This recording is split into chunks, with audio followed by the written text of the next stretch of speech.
this stuff works.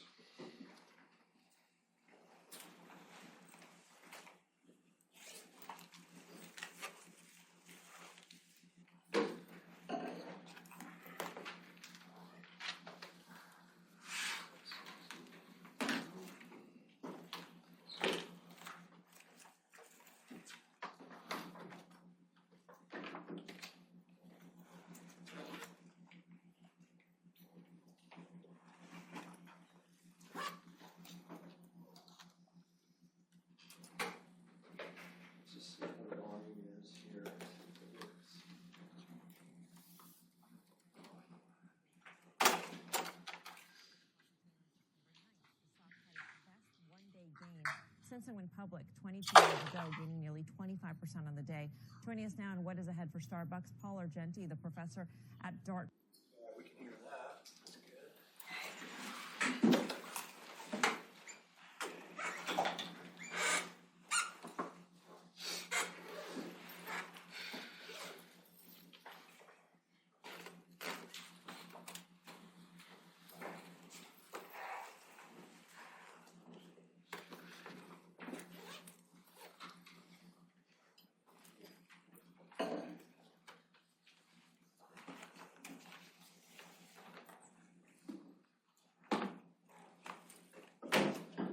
You guys doing all right? Good. How you doing? Good. Just about ready, right? Almost there.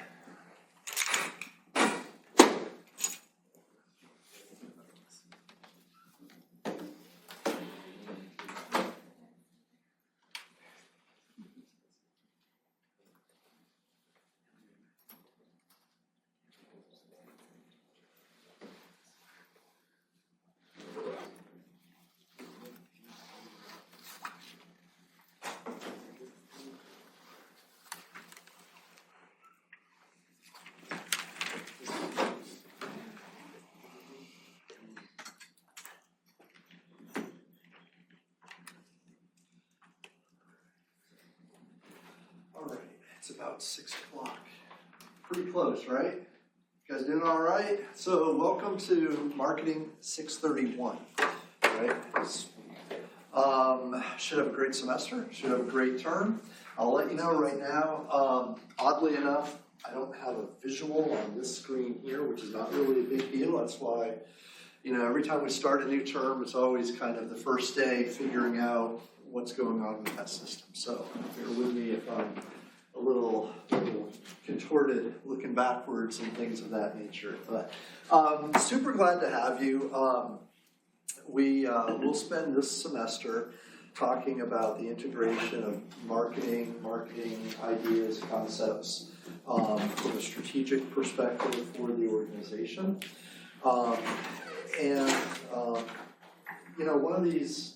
of the ideas here is that you all have very different backgrounds and perspectives in terms of what you want out of your MBA program, what your experiences have been with organizations. So, I'll probably say this a lot throughout the term, that the things that we do in marketing, just like many other aspects of a business program or an MBA program, transcend for-profit organizations to non-profit organizations to agencies to departments.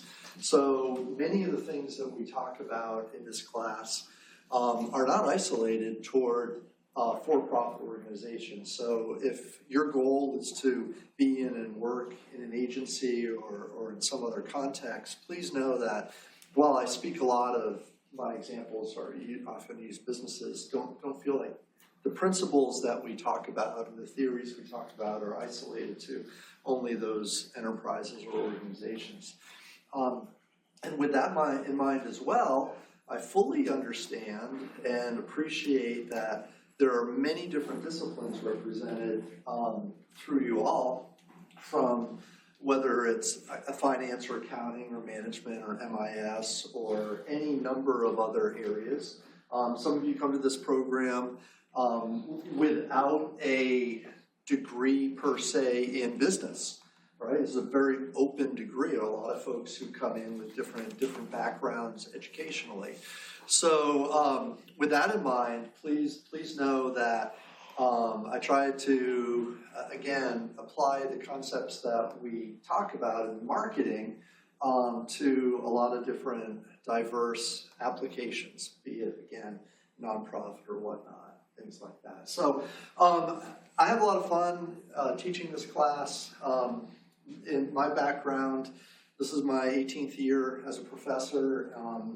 I was in your shoes. I got my MBA at night, working during the day. So I understand the challenges of juggling, whether you're working a job, whether you're in athletics, whether you have family demands, all those things rolled up into one as part of life as a grad student in a lot of ways. So if you encounter any challenges or struggles, there'll be peaks and valleys throughout the semester. No doubt you may very well be taking other courses. So there are those demands as well. Faculty do not get together and plan all of our tests and assignments on the same day. It's not something we do, but sometimes it happens, right? Sometimes you have a very, very busy week, like crazy, all these things do. And I appreciate that. I can empathize with you in those regards. So tonight we'll get to know each other a little bit. We'll cover a little bit of material. We'll talk about the course layout, your expectations, my expectations. I love to have, the best class that we can have is one where I don't talk and we discuss and do things like that. That'll happen, I hope, a lot, but we'll just see how the semester and the term goes. All right, do you guys have any questions as we open up, as we begin? No worries. It's all good. So what we will do, I will ask that we make a little name tag. Didn't print them out, and this may take all class, I don't know. I have one pen. You can use, please put on here the name that you want to be referred to as. You don't need your full name, and I'll try to learn your names as quickly as possible, as we kind of go through the term. It just helps me out if you can do that. So I'll just kind of pass them along if you would. And also, if you pass these along, that'd be fantastic. All right. Yeah, we'll do that. So as we open this up, also I'll probably mention this again because we'll look at Moodle later on. We switched Moodle versions of Moodle, I guess, it upgraded. And so I offer this course as an online delivery as well. So I try to do the two courses sort of in tandem with the same content, more or less. But long story short, I've had headaches over this last week, updating and getting our Moodle shell the way it needs to be. So if it's looked erratic, if it's looked inconsistent, I apologize in advance. I am trying to get those things settled.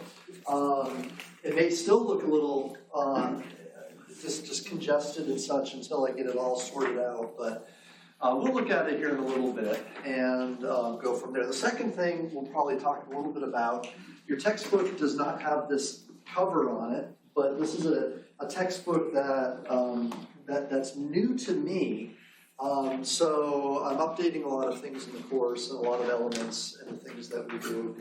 So you'll see material online in Moodle, hopefully a few weeks in advance. Right now you see week one's material, but my goal is to try to get things populated in there. So if you should choose to move ahead, you can do that. But that's kind of it. In fact, the text that you have should be this text. It's strategy, marketing strategy, competitive positioning by Hooley and others. This is from the UK Pearson office. And it's I believe you have the 7th edition, and this is the 6th edition. So that's the only reason why it looks a little different. Have any of you been able to access your text or get it? One, two, okay, so a few. So it's there. It should be available through First Day Complete if you participate in that program. Let me know if you're experiencing difficulties or troubles. Okay, sound good? All right, perfect. So I usually begin this class, we're going to talk today about some of the elements that are in chapter 1. As we go through the course, my kind of process, I guess, if you will, is to walk through the concepts in the textbook, but not all the concepts. We just simply don't have enough time for that. So what I'll typically do is pull and pick pieces of the material that I think are relevant, that I think are beneficial, that I think are valuable. That's not to say the rest of the material is not, but I've only got a limited amount of time that we have together. So unfortunately, it's not 4 or 5 hours a week here.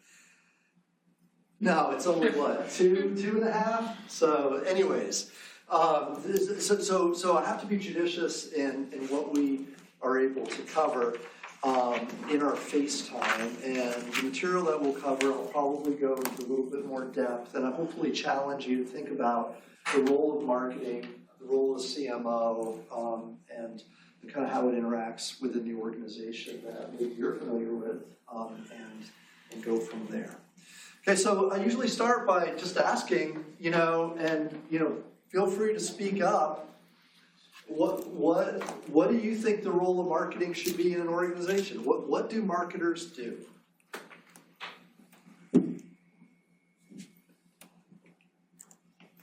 I'll try. Always, absolutely. Yeah, pretty much generate content and also provide analytics to be able to Cool. market or product or whatever they have going on. Okay, when you talk about content, we're talking about what specifically? I'll probably say it can be different because PR initiatives and marketing initiatives are very different. So I'll probably say a product, maybe social media, media traffic or maybe print traffic. Okay, so in messaging, we have a message to deliver, and we need to decide how that message is going to be coded, or how it's going to be phrased, or what it's going to look like, if it's got images. So content, right? Absolutely. And you also said analytics. There's a lot of data involved in the decisions that we make. I teach marketing research, and I can't stress enough, when you're a decision maker, and many of you have been decision makers or are decision makers, when you make a decision, it sure helps to have a lot of information to help inform that decision. And where does that information come from? What type of information are you ingesting in order to give a good response and make a good decision? That's a lot of analytics driven, a lot of data driven stuff, just is. So marketers, one of the roles they play not only in message crafting would be also, there's a hand in there that says we should be probably generating information, data, or using that at any rate, right, to make decisions. Cool, good. What else?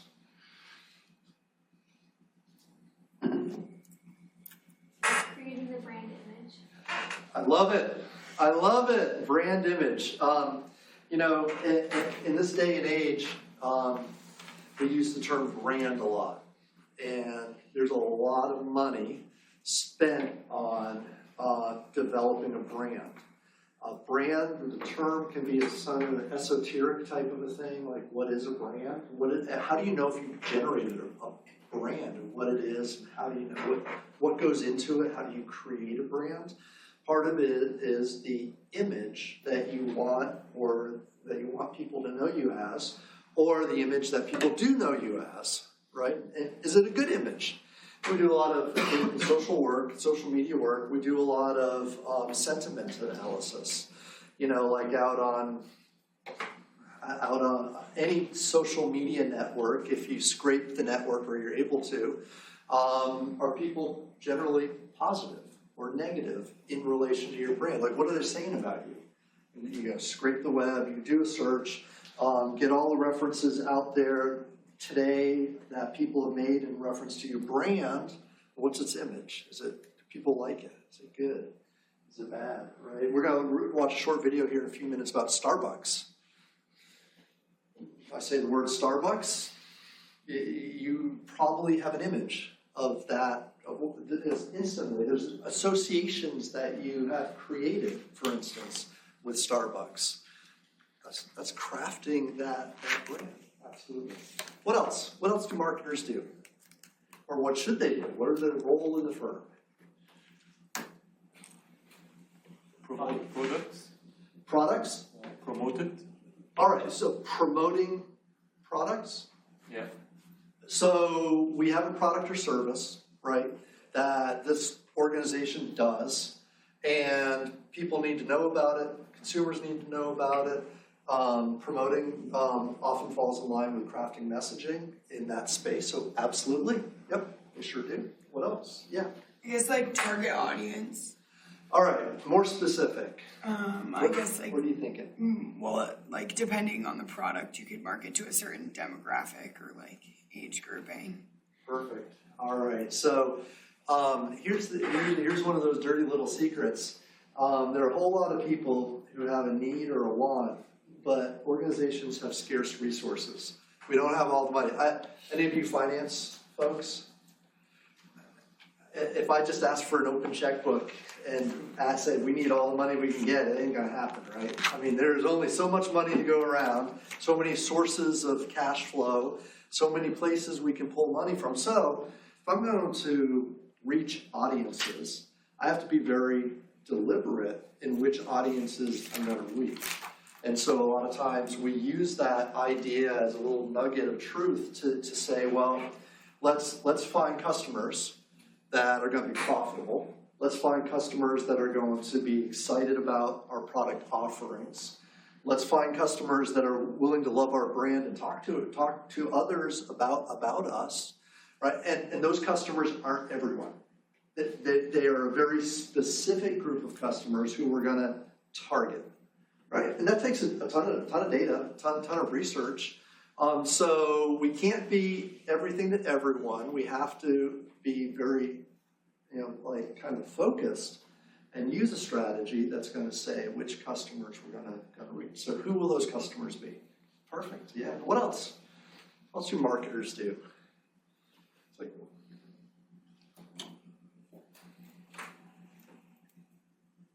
did we mention sell product? You said promotion. Get products out the door. Sell products, right? It's something that they do. Generate products, create products, new product innovation, new product development. If our customers, through our research and the things that we do, start to suggest that they would like to see a different type of product, that's an opportunity for us to create a new cash flow, to create something new they could like, so we could develop a new product, right? Something that they do. These are all kind of hands-on things. What if our sales are stagnating? We have fairly good penetration in a market, but our investors still say we want to see growth. Well, maybe we could find new markets to sell to, or maybe we could generate new markets. Maybe we sell our product here, and we look over there and see a whole bunch of new potential customers. So we bring our product to those new potential customers in order to capture more revenue. Something marketers would do. Market analysis, kind of finding those customers. Lots of other areas in promotion, advertising, direct selling, retailing. So areas of marketing involve where the product is located. Might think of it also in a space of distribution as well, like where the product is located. What type of stores should carry our products? Do we want to see our products everywhere? Maybe not. It kind of depends on the product, right? This was a few years ago, and there's millions of examples, but I was in kind of a discount department store. It happened to be in New York, but it doesn't really matter where it was. I was in sort of a discount department store type place, and they had a rack of sunglasses, and there were Ray-Bans in that rack. And I'm like, oh my goodness, is this really what Ray-Ban wants? Do they really want their product on a shelf with a bunch of other no-name brands in a discount type of store? I mean, if you're the brand manager protecting image of Ray-Ban, would you want that? Right? I mean, that's like in my mind, an enormous failure of, placement. I mean, think of the impression people will have then of Ray-Ban if this is supposed to be a high-value brand, not necessarily a luxury brand even, but kind of a high, and it's in that retail setting. Again, that's something that we'd want to protect and be interested in. Distribution, getting the products to customers when and where they need it at the right time, something that marketers often do. Okay, so, kind of begin this just to start thinking, just to start kind of thinking about what the role of marketing should be in the organization. I'll probably be biased. It's okay.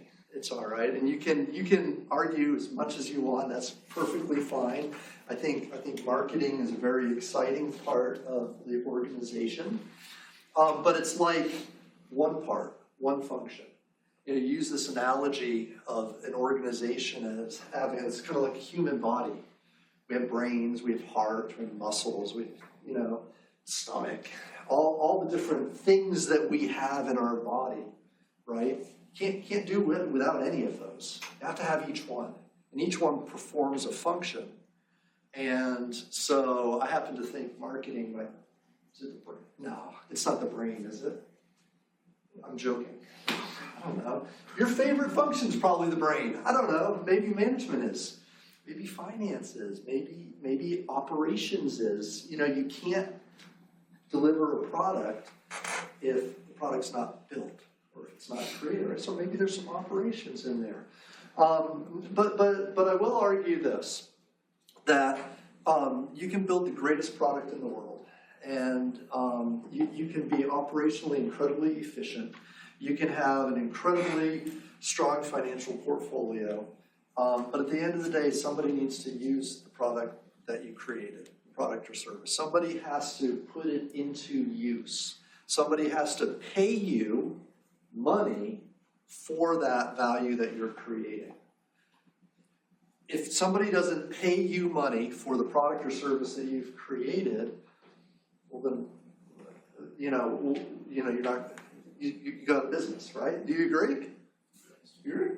So who's responsible at the end of the day for making a transaction and having transactions happen and finding customers and selling customers?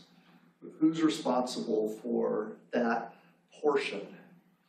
Well, that's often on the shoulders of the marketing space. And so it's an important part of the structure, the body of the organization, right? And so it's worth talking about and it's worth spending time. So I guess that's why this is one of those classes that we all take, right? So, all right, let's do this. We're going to watch a short video. And actually this video is part of an assignment each week. Most weeks, we have 10 of these, so each week we'll do something that I call a reflection. And what it is, it's like a one-page paper, one-page response to a prompt that you'll have. And it more or less follows along, these more or less follow along with the material that we cover. So that's a good thing. But this video is part of this week's reflection, and I figured, why not go ahead and sit in class? It's a 5-minute video. We'll look at it, but I want you to think, and you can even write these things down. When you listen to this video, or watch the video and listen to it, what I'd like you to do is jot down some of the elements you hear that you think might be marketing related. Okay, now this video, as I mentioned, it's on Starbucks. Does anybody remember? Did you see this last week? What happened at Starbucks? Stock went up by what percentage? About 25% in one day. Okay, now listen, I'm not a financial wizard or genius, but if my portfolio went up 25% in one day, boy, I'd be happy, right? I think we all would be. Why did it go up by 25% in one day? New CEO. New CEO is named, absolutely. Has their stock been doing well over the last, I don't know, year or two? No, it hasn't. It's been a struggling organization. This is Starbucks. This is brand image, right? We all have kind of this brand image, but is a company actually a good investment? Is Starbucks something that you would want to put money in before that big jump? Maybe. No? Yeah. I mean, is Starbucks an old brand now? Is Starbucks kind of run its course? How is Dunkin' doing compared to Starbucks? I don't know, I but truly don't know. America runs on Dunkin'. Hey, you know it, right? If we have any folks here from the New England area, then Dunkin' Donuts might be your thing, right? It had been somewhat regionalized, but over the last 10 or 15 years, it's done a very good job of expanding, and has captured a lot of market share, probably away from Starbucks. Will Starbucks always be kind of the originator or the progenitor in the casual coffee space? I mean, before Starbucks, that area wasn't really defined particularly well, right? So you can think of Starbucks as a pioneer in a lot of cases. But what happens when a pioneer is no longer the pioneer? That is like a big question. I think that's a really important question to ask, actually, because businesses go through cycles. They grow. If they can't sustain growth, then they stagnate. So we talk a lot about how you get out of stagnation. What do you need to do? You need to find new markets. You need to find new products. You need to find new cash flows. Right? There are things that you can do to get out of stagnation. So what's Starbucks going to do?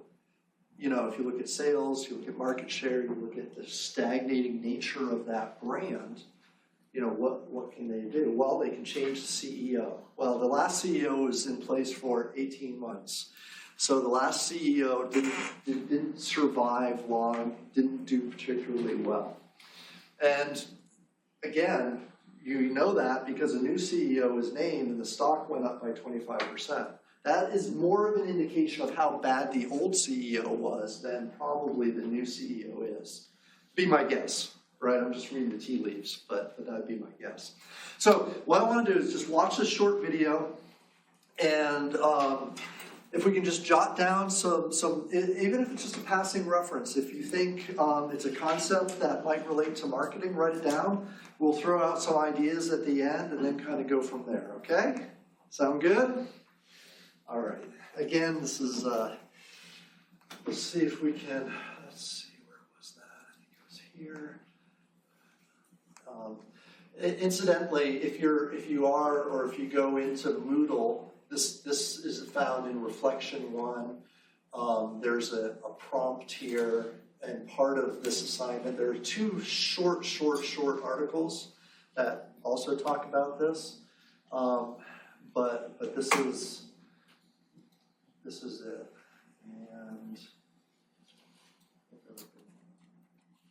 The era begins at Starbucks. The company hired Brian Niccol away from Chipotle, and he will take the CEO job at the coffee chain on September 9th. The stock had its best one-day gain since it went public 22 years ago, gaining nearly 25% on the day.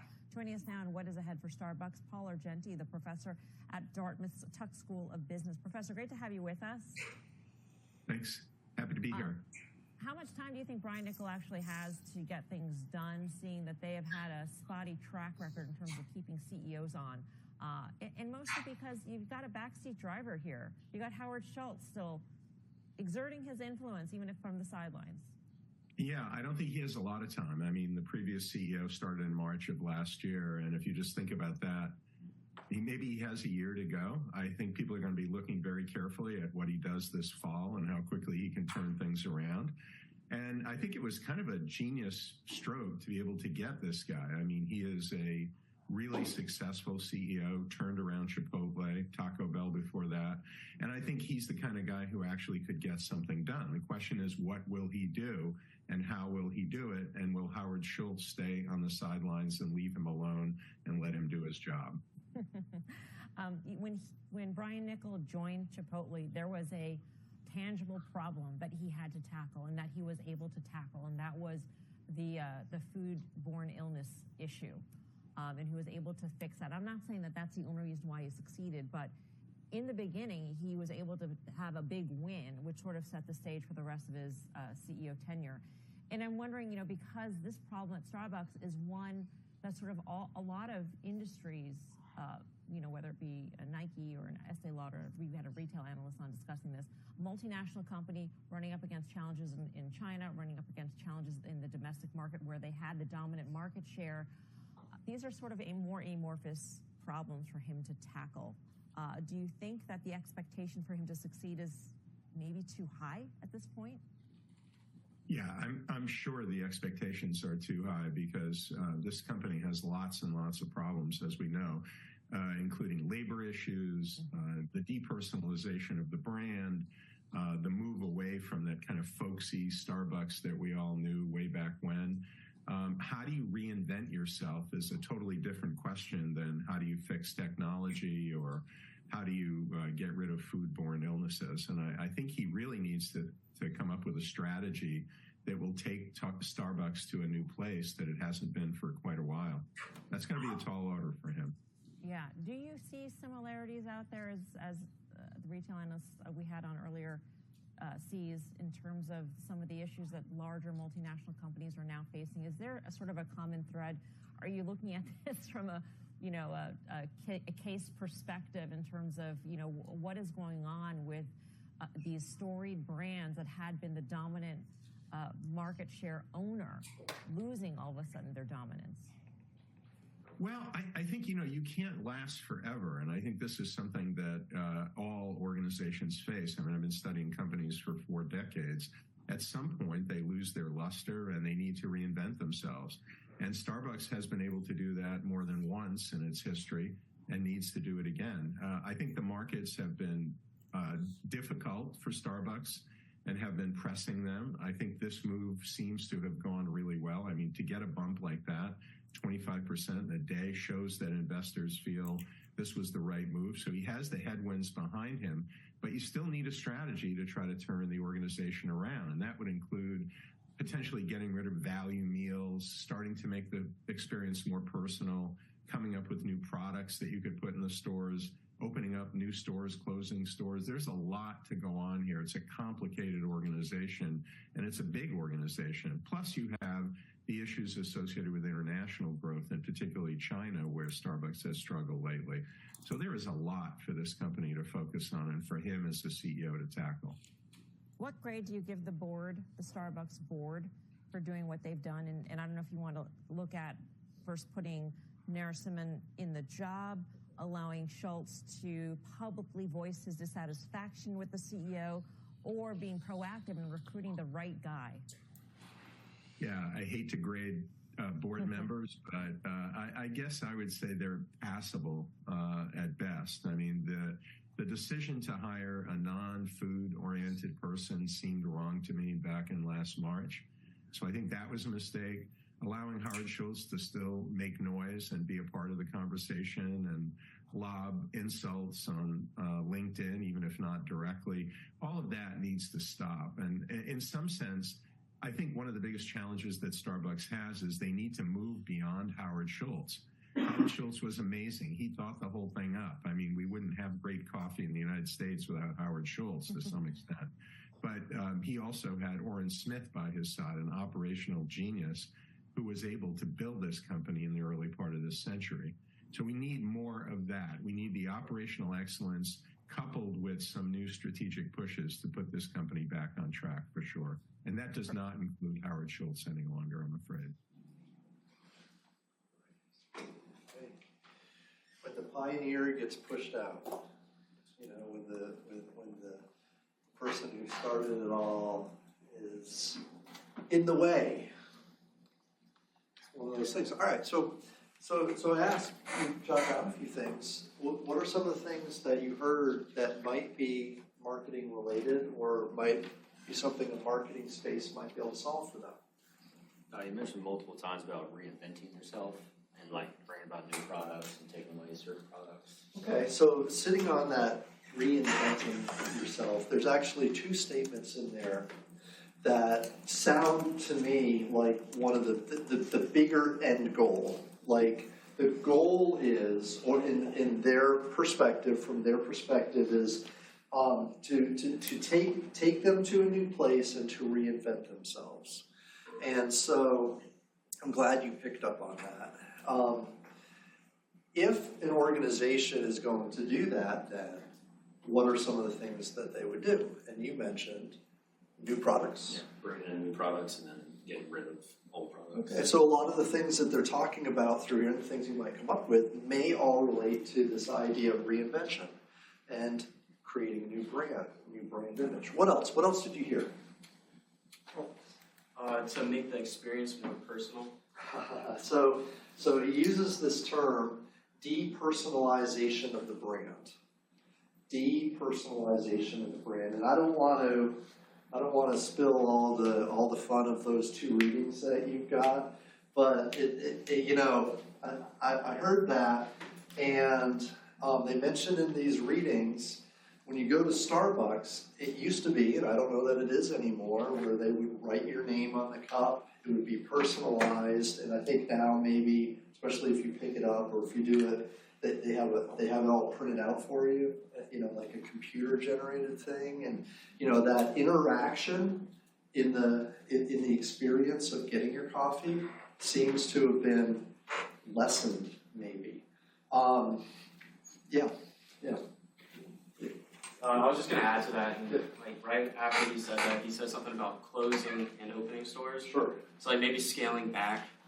Like they have so many stores everywhere that it isn't as personal whenever there's a Starbucks here, and then like 1 mile away.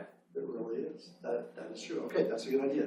Fadi, do you I have? was going to say the personalization part. Yeah. Excellent. Good. Yes, sir. Struggling internationally where they have the dominant market share locally. Yeah. So, and this is actually a common problem for any number of brands. Here we see brands that work, and of course in a domestic market, wherever that domestic market is, the brand is created for that market. It doesn't always translate into other cultures. A culture that is driven by tea as opposed to coffee, different types of coffee, vary widely around the world. China has Luckin brand or Luckin brand, to compete against. And so while it's an extremely large market,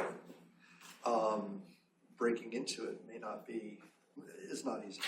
So, yeah, good. What else? Also handling issues like the foodborne illness, I think they mentioned. So I'm glad you mentioned that. That was an issue at Chipotle, but it is a marketing related, it has marketing related effects, right? So if your brand has a failure, if your company or your product has a failure of some type, there's failure recovery, which is very much a kind of a PR, public relations thing sometimes, but it's also operationally fixing the problem, but then repairing the brand and repairing the brand image. So yes, it's not a current Starbucks issue, but it is a marketing issue. So yeah, I give you kudos for that. Good. Well, yeah. I think they said they had like labor issues though, right? So like that's hard to market to it's having labor issues. Good. So, I'm glad you mentioned that. I didn't put labor issues on my sheet because I viewed it as kind of this management thing. However, we have something called internal marketing. And this is actually a space within the marketing field, internal marketing, where And we can view this from a couple different ways, but if you are proposing something within your organization, you need buy-in from other people in other departments and functions. And so there's this idea of marketing or promoting or getting buy-in from others in the organization. We call that internal marketing. The other issue that we deal with today, here and now, is that your employees are 100% the image of your firm a lot of the times. If your employees are unhappy, then what does that translate into kind of the external view? Like what happens outside the firm when people inside the firm aren't happy or are disgruntled and stuff? There's got to be a carryover, right? I mean, there's got to be some of that issue. And we're learning more and more and more that the company is the people who are there, right? The philosophies, the way companies operate, their management styles are a result of the human capital that make up that company. And if there are issues from that perspective, it's going to have brand image issues and things like that. Yeah. I think the labor, like employees, like I think of more of like a top-down thing, and if they can get like Howard Schultz to be more like promoting positive like affirmation, and if the new CEO can get Howard like on a good side, maybe that'll trickle down, and kind of help the labor issue as a whole. Yeah, and some of this with Schultz is a vision issue. Mm-hmm. You've got the pioneer, the originator, who still has vision for the organization, but is kind of out of touch with what's going on a little bit. And I think some of the stress is maybe what worked 30 years ago, 40 years ago, might not be what works today. And that's part of that reinvention process. It's okay to reinvent yourself. It's okay to do that. And but you can't keep vestiges of your old self around if you're going to reinvent yourself. And maybe that's kind of it as well. They've got organized labor issues as well, though, unionization pressures and things of that nature. They also have issues from a labor perspective of what the company stands for, what it is, from whether it's environmental sustainability. You probably read the recent article yesterday or today. The new CEO, Nickel, his commuting plan, his plan to commute to work. Anybody? So this is true. The new CEO lives in California but wants to commute to work in Seattle, right? Seattle. So he's going to fly every day. He's going to fly every day from California to Seattle. Now, what type of a carbon footprint is that going to put? And is that in line with what you would expect the Starbucks to do? What do you think? That's kind of so again, you've got all these conflicting messages, and if you're the frontline employee doing drinks and you've got issues that you're passionate about, and your CEO's doing that, that's not going to make for a happy family reunion. Right. So, yeah, good. What else? What other things did you hear? You mentioned going back to their old audience. Okay. Something like that. I don't know if that's how you worded it. That's what I took it as. Going back. Okay. I missed that. But something about how the people the old customers. Yes, I got it. No, what he said was, you're 100% right. He talked about the old folksy kind of vibe that you would get in when you went into Starbucks and they had the big comfy couches and it was laid back and casual and all of that. And, whether that was a differentiator for them back in the day where you could go and you could drink coffee and read a book for 4 hours. Does anybody do that nowadays? I don't know. I'm with you. I like that. But getting back to that sense or that feeling that has somehow been lost. I think that's what they were talking about, as far as that goes, yeah. Good, what else? I think that's it. All right, foodborne illnesses, mentioned a couple times, dominant market share. Okay, so we worry a lot in marketing about market share. That's something that we focus on heavily as one of the things we try to manage. When you think of our unit sales, our percentage of sales, whether it's unit sales or sales and revenue, compared to our competitors, and how much of the market we dominate, or how much of the market we command, that's something that we measure every day, all the time. And that's an important feature. So when I talk about Dunkin' Donuts putting up new units, selling more product, the market might be growing, but they're also very likely taking share away from Starbucks, right? In order to make those sales. So if Starbucks's unit sales or revenue is declining relative to its competition, if they're losing market share, they become less relevant. They're not as important. They're not the cool thing. And there's some market dilution, like they are everywhere, maybe. Maybe it's it's like over capacity. They built too many units, too many places, and so by virtue of being everywhere, it's generic. You know, it's kind of like, I use this example sometimes, think of Tesla. You know, Tesla at one point was the pioneer, right, in electric vehicles, and probably in some ways still is. But really, in sales, and Tesla today is kind of like the average electric vehicle. I mean, if you really want a nice electric vehicle, you're buying an Audi or a BMW or something like that, right? You're not buying a Tesla. Everybody has a Tesla. It's like everybody has Starbucks. That's not the cutting-edge, innovative thing anymore. Others have kind of supplanted that. So anyways, dominant market share, depersonalization of the brand, moving away from the folksy atmosphere, losing share again.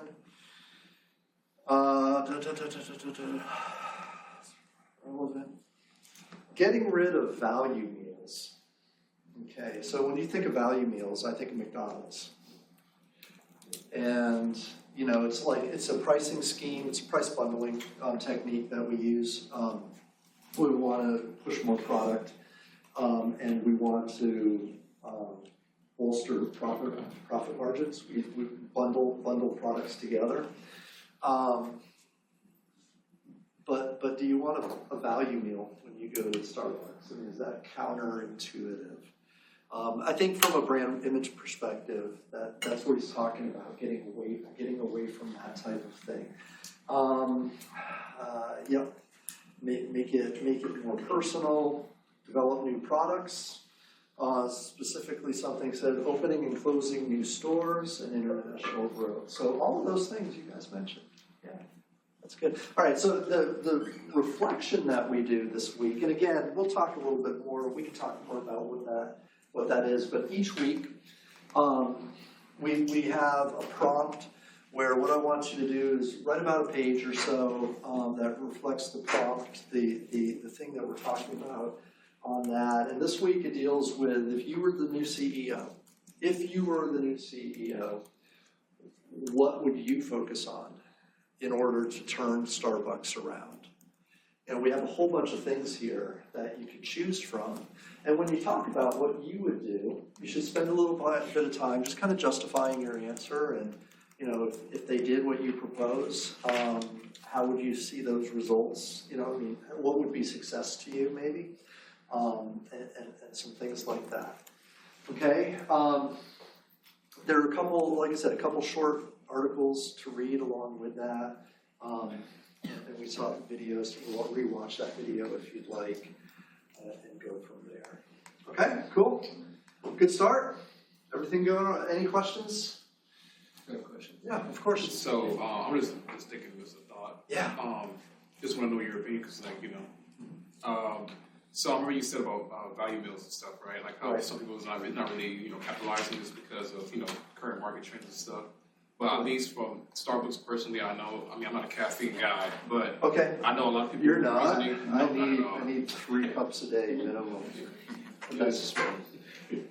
But the thing is that most people that I do know who drink coffee, they're just like, for the price, it's not as good as, it's not worth the price versus like, I feel like the value's not there. Yeah. So I was wondering if that's the issue, like how you think, what would be your best solution to that? Like, should they incorporate value meals because their value's not as valuable as it used to be? Because other companies may taste better and cheaper? Yeah. So like, or do you think they should cut back on their prices to kind of become and change their reinnovate from being the best coffee to being the most affordable coffee? But wouldn't that hurt in conflict with they already had established? It's a great question. This is all strategy. So this is a strategy class. This is what marketing is all about in my mind.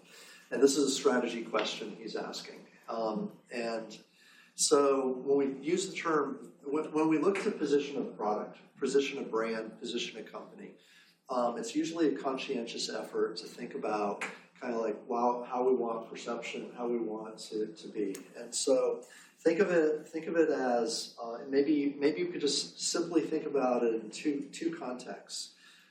We have prestige brands and we could have value brands. Now we could have many more than that, but just think of those two elements, prestige, value. And you're going to position a product, position your company in one of those two camps, one of those two spaces, right? And we could probably think of lots of examples. Back in the day, I would have always said Starbucks was more of a prestige brand and Dunkin' was more of a value brand. I always would have said that. And I'm infinitely familiar with Dunkin'. It's just what I know. So I'm not saying that in a bad, like to dismiss the value of Dunkin' products or brand. All right, so look, let's think about this. If you're a prestige brand, hey, you do not want, I'm like, great. If you're a prestige brand, you are purposefully saying, look, we want people to buy our products, but we want people to pay a price premium. And as such, they expect a little bit of exclusivity. They do not expect us to be located everywhere. They do not expect us to have lots and lots and lots of customers from all over the place. It's going to be like we're charging a little bit more. Think of it this way too. We're charging a little bit more, so we don't need as many customers. Our sales volumes don't have to be as high because we're making more margin and make more money per unit, right? Because our profits, our prices are a little higher. And it's kind of like this whole set of strategies that you would use to tell the world we're a little bit better, whether it's better quality, whether it's better fit and finish and service than others. You're going to get a more personalized approach. We're going to write your name on the cup. We're not going to sacrifice service for efficiency. I mean, yeah, we want to be efficient, but we'd rather give you better service than that, right? So that's like a decision that you make. On the value side of things, you're willing to drop your price a little bit, but you'll be rewarded because you'll have greater sales volume. All right, more people will come. You'll attract a broader audience, and that's not a bad thing. That's kind of one of those things that you want to do, but you can't do both. I mean, you can't. I mean, it sends awfully mixed signals to the marketplace if you try to be both at the same time. But you can't be a prestige brand and offer a value menu. It makes no sense. There's just no way to do that. You can't charge $7 for a cup of coffee, or actually over here, I have my grande hot black coffee, just coffee, is $2.95 with my faculty discount. So I spend $3 for just plain coffee, which I guess is not expensive, but it kind of is to me. But you can't have a prestige pricing strategy coupled with a value product strategy. It's incompatible, right? I mean, that's kind of the deal. So what are they going to do? I mean, it's a lot more expensive. There's a lot more costs associated with goods, with individual service and with what prestige shoppers demand. So, you know, like if you think from a business perspective, you've got costs associated with producing your product. Those costs go up when you offer that type of service. But you're capturing more revenue because of your price strategy. It's kind of like they want it both ways. They want to attract large audiences. They want to attract masses and still charge everybody a high price. It doesn't work. I mean, it just doesn't work long term anyways. It may work in the short term, but it's not a sustainable long term strategy. I think that's probably comes down to it, maybe. I don't know. What do you think? I don't know. I was asking you. You don't drink coffee? Yeah, no, I have no clue. You're yeah, safe. I'm not You're the drinking. demographic. Yeah, not at all. I don't know. Yeah. Good question. Any other questions? Any other thoughts, please? Any other favorite coffee brands? Like disdain for corporations play a part into it, because I know I was in a new environment this summer, and there was a Starbucks and then like a local coffee shop, and the local place was cheaper than Starbucks, and also for that I'm helping an owner put his kids through T-ball. The other one I'm helping him fly to Seattle every single day. I love that and that discussion. Yeah. There's actually a good amount of research. And I think it applies. You know, there's a conversation out there surrounding the Walmart effect where people will say, initially at least, they'll say, look, when Walmart comes into a community, it injures and impairs all of the mom and pop organizations, all mom and pop stores.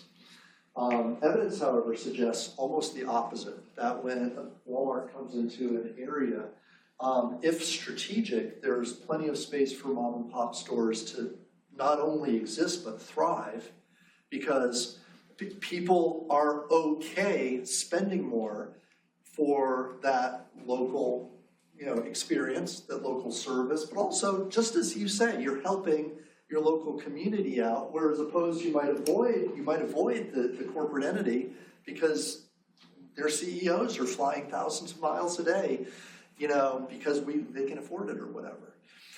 So yeah, there's some thoughts around that. Plus, you go to that local store, they know your name, they know what you buy every day. It's kind of nice. And they don't have maybe an app where you can order ahead of time. But again, with the app, you order ahead of time, you don't have that social interaction. You might want to, you could make a case that while efficiency, I can put my order in on an app, that's actually diluted the personalization of their brand to some extent, because now I'm not going in, they don't know my name, they just know I'm an order and it's on the end of the counter. And you better hurry up and get it because there are other orders coming too, right? And yeah, and so maybe this is a much more complex concept or idea than just simply changing a few things. All right, good. Value. Any other questions, comments, concerns? All right, good. So let's talk a little bit. I wanted to kind of segue into. Again, I'll touch some of the topics in the textbook. Some of them with more depth than others. But right away we have this idea, and I might as well talk about kind of this notion of different principles. The textbook highlights 6 different principles. Again, this is kind of a chapter 1 type thing. These notes are available on Moodle, so if you want to get those there. Again, I don't make a strong effort to repeat what's in the textbook. I think that's lazy and boring. So, but every once in a while, I want to emphasize elements that are there. The text talks about 6 different principles that surround this idea of marketing within the organization. And so again, I kind of want to challenge you, push you to broaden your perspective of what marketing is about, And at least this week, and maybe the next few weeks, you can think of it in a very kind of high-level space within the organization. Principle number 1. Did that automatically move? Okay, sorry. Let me, bear with me just half a second. See if I can do this. I don't want to use the timings there. Okay, let's see if this does better. Okay. Principle number 1. All right. Focus on the customer. All right, I made this statement, kind of earlier that, I mean, look, it's easy to say that you have to have sales, because it's true, right? Sales have to be generated somewhere. There has to be a transaction. Transactions have to happen. And so you ask, well, who's going to do that? And there's a little bit more of a broader topic, though, or more of a complete idea. A lot of organizations, many organizations, and this is true for a long time, focus very heavily on what they do and the operational aspects of the organizations. What we do, what we build, how we do it, right? So from that idea, I want to just kind of twist it a little bit and suggest that at some point, it's not just what you do. Like, we produce products. That's what we do. Take any organization, or we provide a service. That's what we do. But at the end of the day, somebody has to use what you do in order for value to be realized.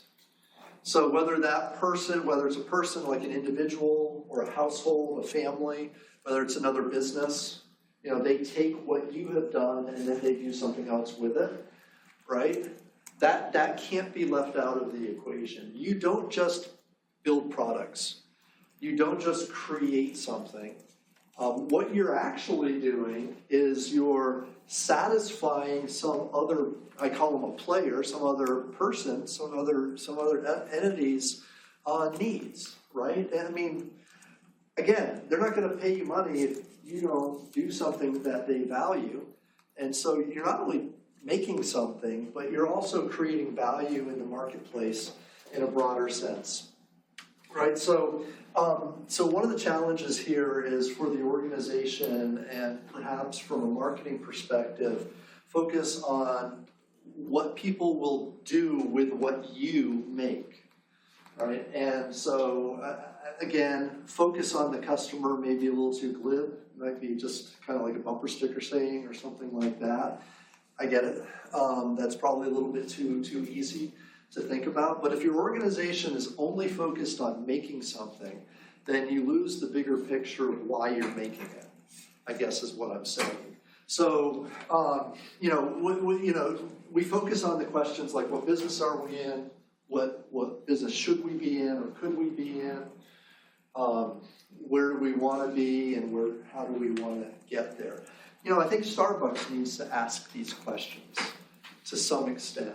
What business do they want to, if they're going to reinvent themselves, or if that is something they think they should do, if they think they should reinvent themselves, what type of business should they reinvent themselves into? Are they going to always be I think of them as a coffee shop.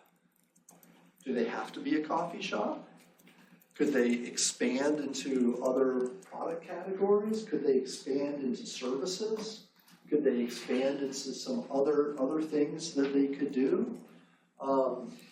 Could they reimagine what a coffee shop is in this day and age? I don't know. But those are the questions that they should probably ask, and hopefully they'll do so from a market-based perspective, focusing on the customer. Their business is not, we make coffee. It's absolutely not what they do. They make experiences. They make people's caffeine fixes happy. They bring comfort, right? When you went into a Starbucks and people greeted you by your name and they wrote something funny on your cup and there was a comfy couch you could sit in, you weren't going there for coffee. You were going there for the experience, right? And so maybe they've gotten away from that. Maybe they needed to, or maybe they need to come back to that. In other words, what will they do to refocus themselves away from their CEO who's flying 1,000 miles a day to the customer who's sitting in their store reading a book? All right, principle number 2. Sorry. Only compete in markets where you can hold a competitive advantage. All right, so this term, there's going to be a couple different times throughout the term where we talk about forming a, understanding what you do well, understanding how you do it, and the reasons why you succeed in a marketplace relative to your competition, and forming a sustainable competitive advantage. And this is like vitally important. When we think about markets, we're going to talk about exchanges a little later. You know, we've got buyers and we've got sellers who come together into a marketplace. And, you know, the reality is we're all consumers, so we kind of know this. We go to a retail setting and we see all the products on the shelves. There are all these companies represented in a store. We go in there and we decide what products we want to buy. And we look at the products and we say, well, product A has these features, product B has these other features, and we decide which of these two are going to satisfy our needs best, given the price that they offer. So in a competitive environment, product A and product B, their goal is to identify differences between them that would resonate with the customer. So in other words, I'm the customer, I've got these certain requirements that I need. The firm, at some point, has to be able to identify something that's distinctive or unique to them that will motivate me to buy their product. If they can't do that, then they won't be able to capture market share in the sales that they should. So if we're going to be in a market, we have to be able to demonstrate something unique or distinctive about us to the customer in order for us to find long-term success. That's really what this principle is talking about here. Again, you know, kind of as the customer evaluates us, they ask these questions, or we should ask these questions that deal with what, you know, when you look at our product compared to others in the marketplace, what sets ours apart? What makes ours unique? Why would we consider our product superior to that of our competitors, right? Some things like that.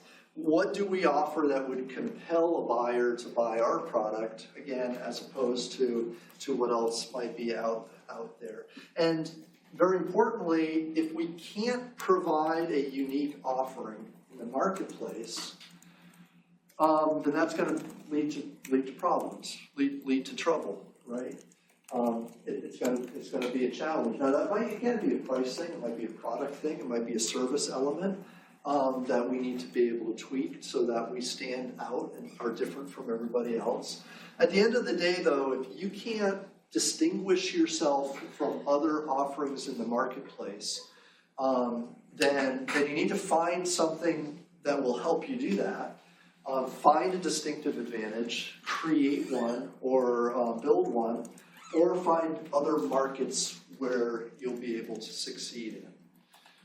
Okay, but again, we're going to hit on this topic a couple times later on in the term, where, again, it's vitally important that we identify distinctions that will set us apart from others. Again, this is a competitive environment.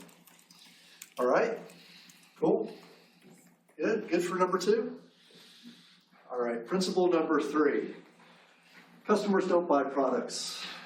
They absolutely don't. They buy experiences, they buy wishes, they buy hopes, they buy ambitions, they buy aspirations. They buy the results of a product. So whenever you think of, you know, I'm going to go buy a product, you're buying the result that the product will produce for you. Right? If it's clothes, you're going to be warm, you're going to be fashionable, you're going to stand out, you're going to leave an impression. If it's food, right, you can just go down the list. Products that we buy produce some type of result that satisfies a need or want that we have.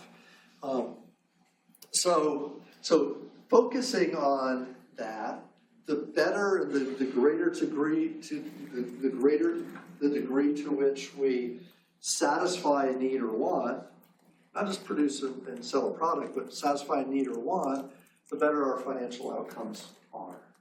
All the movers, all the levers that we talk about, from a performance standpoint, growth perspective, all those types of things improve when customers understand and realize, or when we realize that we're selling and satisfying a need, not a specific product. Coupled with that, and kind of the other nuance that we'll talk about here is that different customers clearly have different needs and wants. They're very nuanced. Again, I'm not going to harp on the coffee thing, but I drink my coffee pretty plain, pretty ordinary. There's not much to it. It's coffee. That's just it to me. But there aren't very many people who do that. Most people want sugar and cream and flavors and ice, things like that, right? And that's fine. But again, it's a need-based perspective, not a product-based perspective that we're trying to satisfy. Customers do not, they don't buy products. Okay, that's number 3. Number 4, rattling these off. Number 4, and again, I'm going to be biased, and the text is going to be biased to some degree. The idea of marketing principles have very much permeated much of the organization in today's world. So some of the things that we do in marketing could be, you can think of as organizational activities, and it wouldn't be completely wrong to think that. Now, is there a point in the organization where an ad needs to be placed or a product needs to be designed and it falls within, or promoted, and it falls within a group of people who call themselves marketers? Sure, of course. There's always functional activities that are done at a functional level. But the decision-making processes that happen associated with marketing happens in the C-suite. There's a chief marketing officer for a reason. It's the CMO. That the CMO, has a lot of influence on the direction the company moves in, and what they're going to do, how they're going to grow. When you ask a company, if you're an investor, you put money in the stock market, you're an investor, and an investor asks the company, hey, this next year, how are you going to improve your financial standing? You just look at the reports. A lot of companies will say, oh, we're going to introduce new products. Oh, we're going to introduce new ways to sell our goods. We're going to change our pricing schemes to capture more revenue. We're going to go find new customers to sell to. Those are all marketing things to some degree, right? Those are all marketing elements, right? So in other words, if you want to grow investor strength, sometimes we lean on this stuff that we do in marketing. So how do the decisions that we make in marketing influence the bottom line for an organization? I'm going to give you 4 that I think are important. In fact, every decision we make in marketing, we need to ask if and how we're influencing one of these 4 things. Okay, that's a strong statement. So like if you're in marketing, anywhere in marketing, no matter where you are in marketing, if you're making a decision in marketing, a question you need to ask yourself is, how is this decision going to impact one of these things? Sales revenue, right? Unit sales. So how many units are we selling, and at what price are we selling them? Is this decision I'm making in marketing going to impact, and how is it going to impact sales revenue? 2, profit margin. How is this decision going to impact profit? Now, profit margin's impacted in 2 ways: by the price we charge, by the revenue that comes in as a result of price, and by the cost structure of providing our product or service. So we can lower costs, We can raise prices. That's how we influence and impact profit margin. So as a marketer, how is my decision, my decision to increase service at the local level is going to push up my prices. But maybe I can charge a little bit more in my prices. I was going to push up my costs, It's going to push up my costs, right? I had more service, but maybe I can add a little bit more to my price premium in order to do that. Or maybe I'll get more customers in the store, right? So I'll get more revenue as a result of that. Right, so in other words, look, these decisions that we make influence the bottom line of the firm. Number 4, market share. Or number 3, market share. Sorry. Again, this is one of those metrics where we look, if I have strong market share, retailers are going to want my product. If I have strong market share, there are lots of partners out there who want to distribute my product.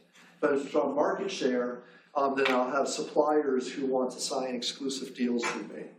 If I have strong market share, I'll be able to find social influencers who will want to promote my product out on TikTok or one of those, right? All right, so in other words, market share is a competitive positioning thing. And the better market share you have, the stronger position you have to leverage relationships with external organizations. Absolutely. How much market share does Google have in the search engine space?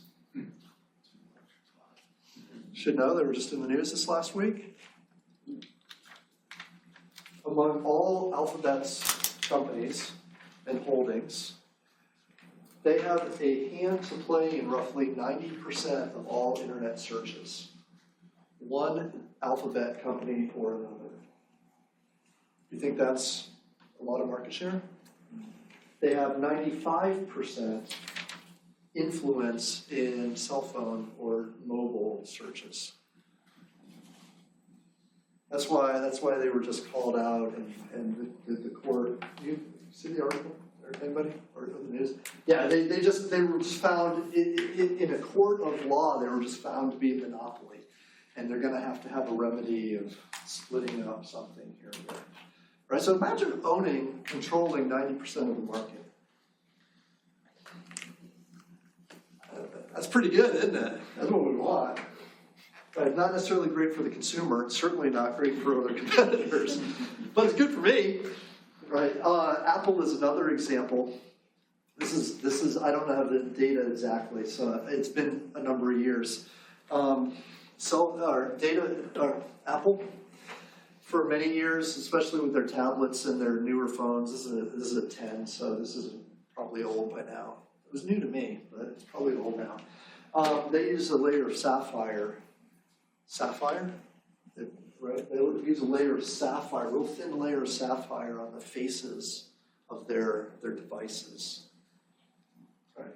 So if you're Apple and you have a lot of devices you sell, right? Tablets and phones, and you use sapphire, real thin layer on the top of the phone.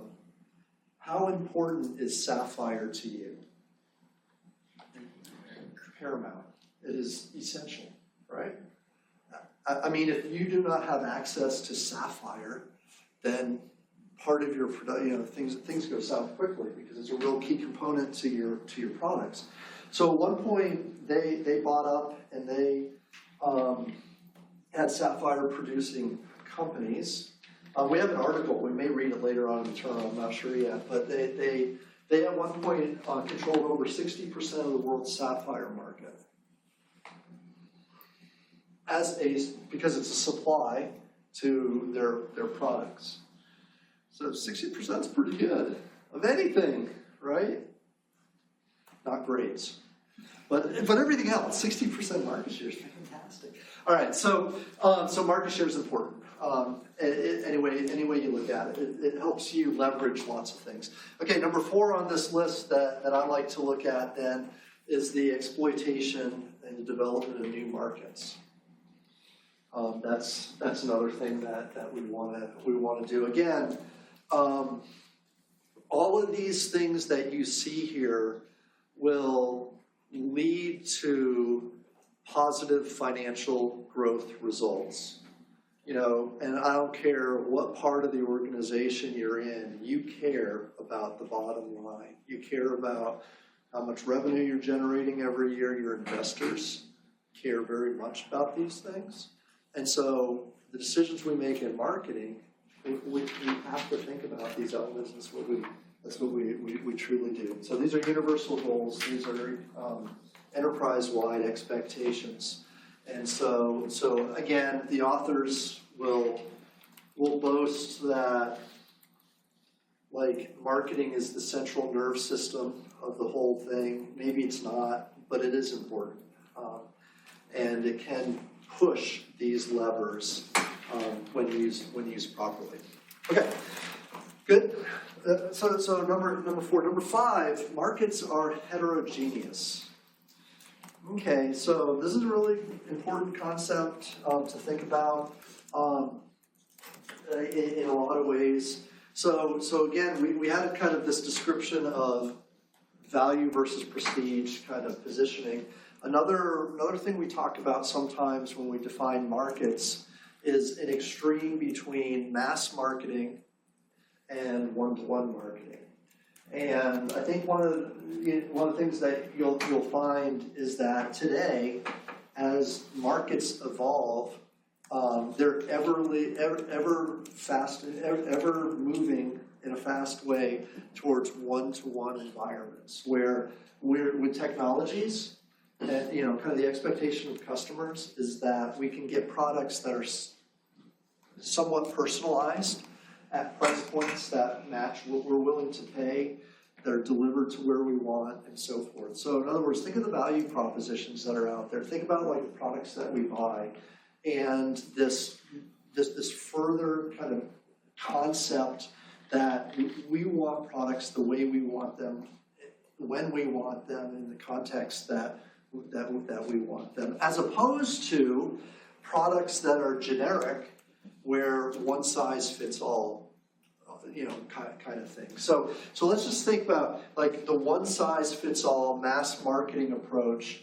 What that means is that the market is generic, that everybody in the market more or less wants the same thing, that we're all similar in that respect. That would be a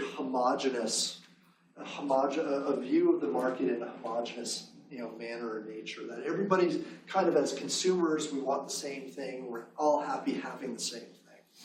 But in reality, that's not the direction we are or have ever really been evolving towards. I like to think of this, the heterogeneity in a market. Think about what Amazon has done in a lot of respects. So Amazon, in two capacities, has really revolutionized how we shop.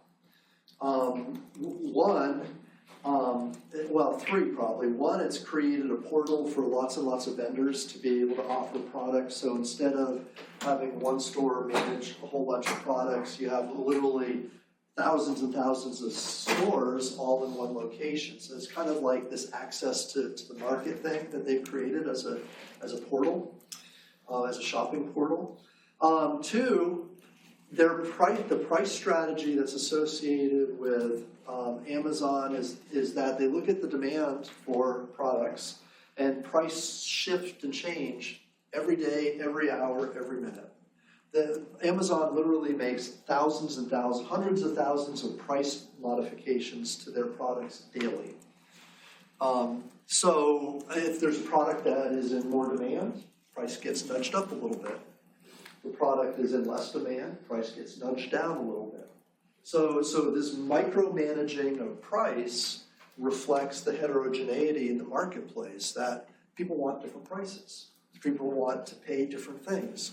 And so that's reflected a little bit in that. The third area that I'd say Amazon has been really kind of revolutionary in is, and this is, I don't think is a stretch to say, that Amazon is as much a distribution company as it is a retailer or a retail entity. The idea that I can order a product and I can have it delivered to my house tomorrow, the next day. The boundaries that have been pushed on place, location, receiving your product where you want it are mind-blowing if you think about what we did 10 years ago, 20 years ago, right? In a very, very short period of time, the idea that you can order a product and it can literally be on your doorstep this afternoon or tomorrow, like that would be unheard of not that many years ago. I know today we take it for granted. It's just kind of something that happens, right? You know, if I can't get it in 1 to 2 days, man, that's slow. You know that. You know, so you know their ability to build into like the marketplace rapid distribution, really remarkable, really fun. But it speaks to this idea where they don't necessarily treat those delivery, those values, those delivery things as one, you know, one distribution scheme fits everybody. It's one where we, you know, can individualize where we get the product, how much we pay for the product, and you know, another example is Coca-Cola's freestyle vending machine. Again, you know, you can literally choose over 100,000 different variations of beverage from one machine. Again, do we take it for granted a little bit today? Yeah, we do. But every once in a while, you still have to go up to the machine and you have 6 choices in front of you and that's it, right? You go to McDonald's, go to, I don't know, wherever, right?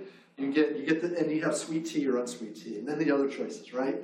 Or maybe one of these machines, and there's literally a limitless number of options that you can have to personalize your experience with that beverage. Again, moving from a homogeneous view of the marketplace to a heterogeneous one is something that's important. And then finally, again, harking on this concept of evolution and kind of the role marketing plays within the organization and trends and things like that. Markets evolve. Markets change. I know the text says they're ever changing. And that is so true. Now, where we want to think, or the way I like to think about this, is that, you know, and we're going to talk about exchanges later on tonight, assuming we have good time to do that. You've got buyers, you've got sellers. We have markets and we have industries. You have 2 different players that come together in a marketplace, right? Buyers, sellers. Think of all these environmental trends, macro environment space where new technology is out there. When new technology comes out there, it reshapes and disrupts how we build things and how we make things. What about cultural shifts when we have immigration and we have different elements in a cultural space? Again, customers demand different products and different nuances. Change is happening there. What about government regulations? We go through periods of regulatory control and deregulation, and that has an effect on how we can offer products, what products we can create, how quickly we can create products and bring them to the marketplace, things like that. Environmental shifts, just in the physical environment, have an impact on the the space that we do business in. So I guess what the point here is that through shifts and changes and trends in the macro environment, sellers find new opportunities to create value. Buyers have nuanced changes in what they want and ways they want to satisfy their needs and wants. And that's not a bad thing. That's a good thing. That's actually vitally important to what we do. So what worked 30 years ago for Starbucks, is there any suggestion that that would work today? They've changed with the times. They've changed with technology, at least. They managed to, change their product. So there was a big thing at Starbucks. There was a big, they made that big shift to add food. There was a period of time when they didn't have food in there. There was a period of time in the early days when their logo and their name was Starbucks Coffee. They dropped coffee so that it would be cleaner and easier for them to offer tea and other products. So they evolve, right? Evolve and change with the growing needs in the marketplace. Maybe value meals or value plans are a thing for them. I don't know. I mean, it's hard to conceive. Maybe it is. Maybe that's an evolution that they want to make. But it is an evolutionary change that they do. The takeaway, though, that I think is super important is this notion that evolutionary change in macroeconomic trends is one, unstoppable. It happens. Two, we have to be aware of it. We have to adapt to capture, to stay with times and all that stuff. But three, it's how we grow. Like, firms make more money through disruptions than through static times. If there's not turbulence, then it's kind of boring, quite frankly, right? So let's say a new technology comes around. When a new technology comes around, it means the old technology will become obsolete, which means that we can develop and grow and we can do new products, customers can be better served, and so on and so forth. That's a good thing. Amazon, insanely disruptive in the retail space, right? Again, with the accumulation of all the different stores that are available and then subsequently products, but pricing mechanisms and at-home delivery services. They revolutionized the retail space in every way form you can think of. More than any other retailer probably since Sears, I would say. Tesla, mentioned them already. Very disruptive technologies. You can say what you want about Elon Musk, but every time there's a crazy idea that comes out of that whole world, every time a crazy idea comes out of that world, we benefit through technological advances. We just do. I mean, the whole technology empire in space benefits from the crazy ideas that come out of that, right? I mean, we'll be living with those for literally the next 100 to 200 years, the technology advances that are being made. Like them, love them, hate them, whatever. Doesn't really matter. It disrupted, and those are all good things. Those are all fantastic, and I think that's the wonderful thing that we want to take away from this constantly changing and evolving space. Okay, I've rambled on a bunch. You guys doing okay? How long? We've been here a while, right? So we've been an hour and a half.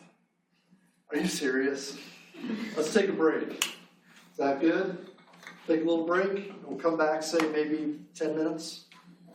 Do that? All right, so 7:40? Come back 7:40. We'll kick off the rest of the class and go from there. Okay? Good.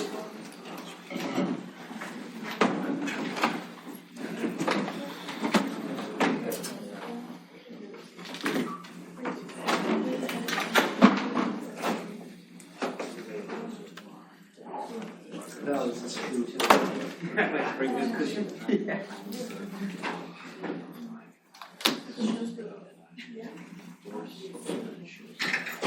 So how did you do? Did you take one of yourself? Yeah, I didn't take anything. I just took a break. Gotcha. I'm taking both of them right now. So, The systems and the strategy. I always try to Yeah. Right now it's the systems. Next year it's Systems. I enjoyed the systems. The only thing was suggest that SQL is what I got. it's just an issue. As fast paced as it was, 5 weeks. Even though you start building your code. Because I mean, this is important, especially with code. But also Here to here. if there are other people. Which, in like 1 week. And I haven't You know, got it's time like, for the trainings yet. Good. I will say, like, seeing the workload, because I mathed it out, right? And it's like for at least me, it's the discussion post, like the 750 for the original, and the 250 on the response. I'm just like, I don't know how I feel about that. Let me just map this out real quick. And it's 6 weeks, so it's 6,000 total, right? I'm like, wait, that number sounds familiar. And then I look, and my honors thesis back in PACE was like, I think it was like 680, 6,800. So it's just, it makes it a little bit easier that it's broken up. The writing for me is the easiest part. What are you guys doing? Because, honestly, it was just like a one-page type deal, just, you kind of go to one page. And like 3 articles. Yeah. And then the big. I haven't even looked at that yet. The marketing, healthcare systems. Yeah, half a year. I just started in January, but I used the summer to see some of the classes online from my country. He had a couple of different things. It was I did the financial management wanted out of that, and he did the rest of it. Actually, it was too much because It wasn't like the other I only did it for 2 semester, which is 5 weeks. So so it was very condensed.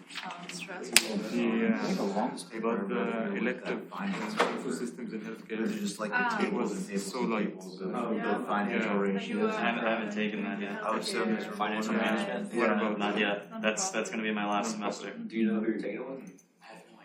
I haven't planned the next semester yet. I'm really excited about You're taking it with Kill. It's easy to get, like, the class itself is kind of hard, but he's I still have guys, some like, time. he does what he can. I mean, the material is Finance in any capacity. I've taken finance 3 different times over the last like 5 years, 6 years. You'll be in a good spot. Finance, I know finance. finance every time is terrible. Well, I had to take it for my undergrad, and then I took a finance class in high school as well. But I didn't. I barely understood it in high school. I semi-understood it in undergrad, but even then, it was a big slide that I was at.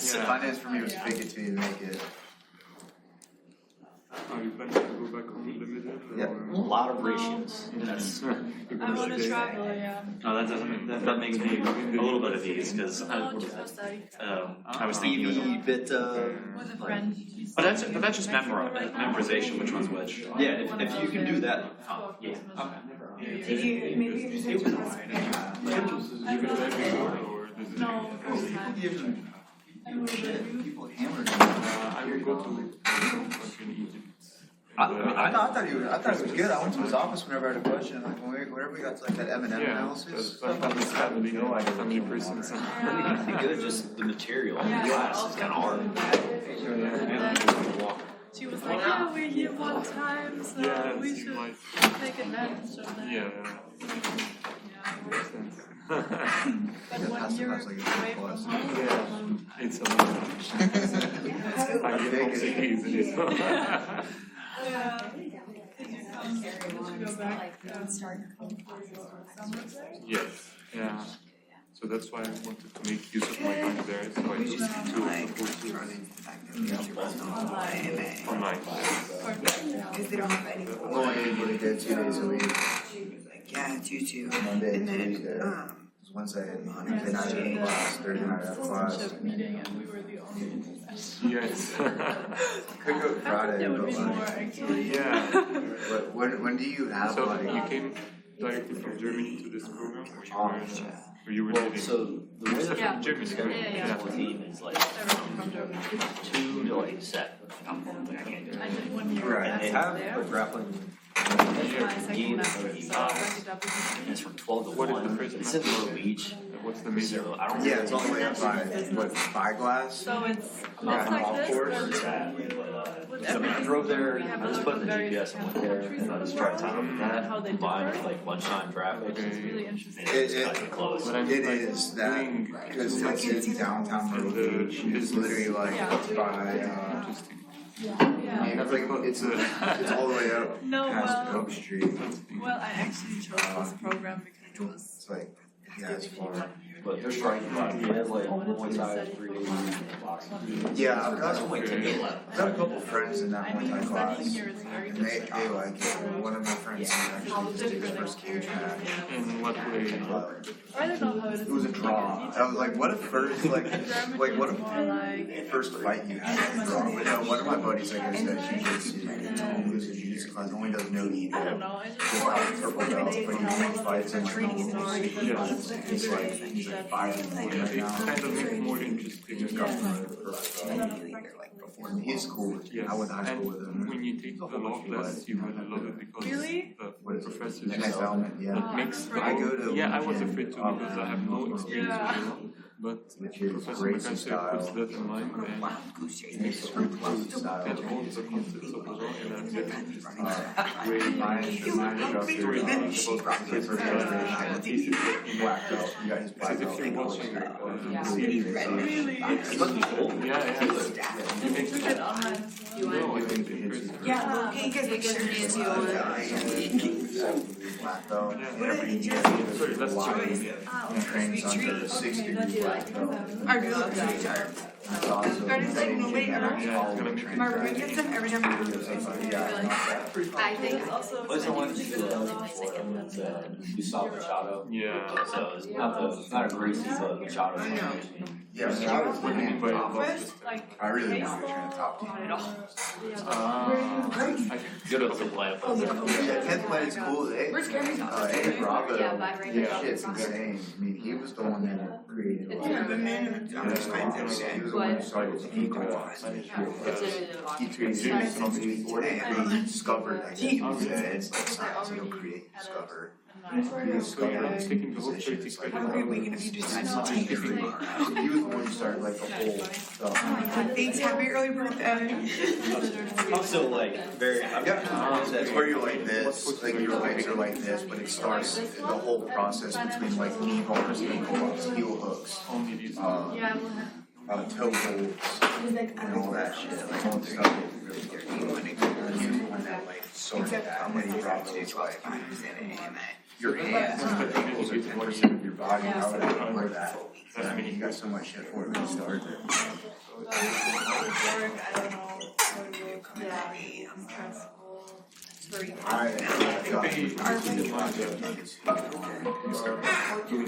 Now it's like all I study. It's like you should try this. So you should try it. I've got to the point like I can go to my first like full on I'd be like, yeah, but I want to max that out. pretty much everywhere. I had an idea of what I wanted to do, but I was going like it might escape the mouth until That's all you need to know. Like at 5, like we should be like focusing on like one I think I got to my instructor like I wasn't on a roll for 2 months. Obviously. And once I finally got like a lesson roll, at the same time I'm having 5 days off. Friday, Saturday, Sunday, so. But I'm kind of glad that I waited because like in my role, it was not one time. Yeah, so the keys to get good, especially like for me as a wrestler, I always like to stand up. But whenever I start to really progress, like I'm right now, I'm in like a curve of learning, and then I'll plateau out. That's how I see it. I won't do this. And so the way I see it, because when I started really making advancements in my own game was whenever I learned to sit the fuck down and start pulling guard. Get out step there. I was born into my family just Like 90% pull back to pull guard. It's like he told me that was the like privilege of put your foot on the hip, sit to the side, and kind of like swing them into your guard. I think this Yeah. is But also something to you. that and I try. Well, that's been where you learn it from built-in butterfly. That's what I've tried. And so like the butterfly and then freaking and learning to slow down and not using power. Because like especially me, like I come from power. So it's like I don't know in jiu-jitsu. I'm The only issue is I don't have a car. strengths away. I'm almost on my way into a position, but the minute that like you start closing your eyes and like just start to feel the flow is when you'll start to realize what's going on. And then I tried to Yeah, you can't, because you don't get like it's yeah. just muscle pop, but like Yeah, so there's this brown belt girl in my team, and she's the shit. She used to do, she was teaching a couple cage fights and stuff. She's a freaking insane. She's a spider monkey, dude. And so like whenever I roll with her, she's like I let her work her thing, and it makes you like think about what's going on, and you just get to work defense the whole time, which is really helpful. Like that's just how to survive these positions. That's really I've got no, and Blue Belt's just trying to smash you because he's just got through his white belt phase.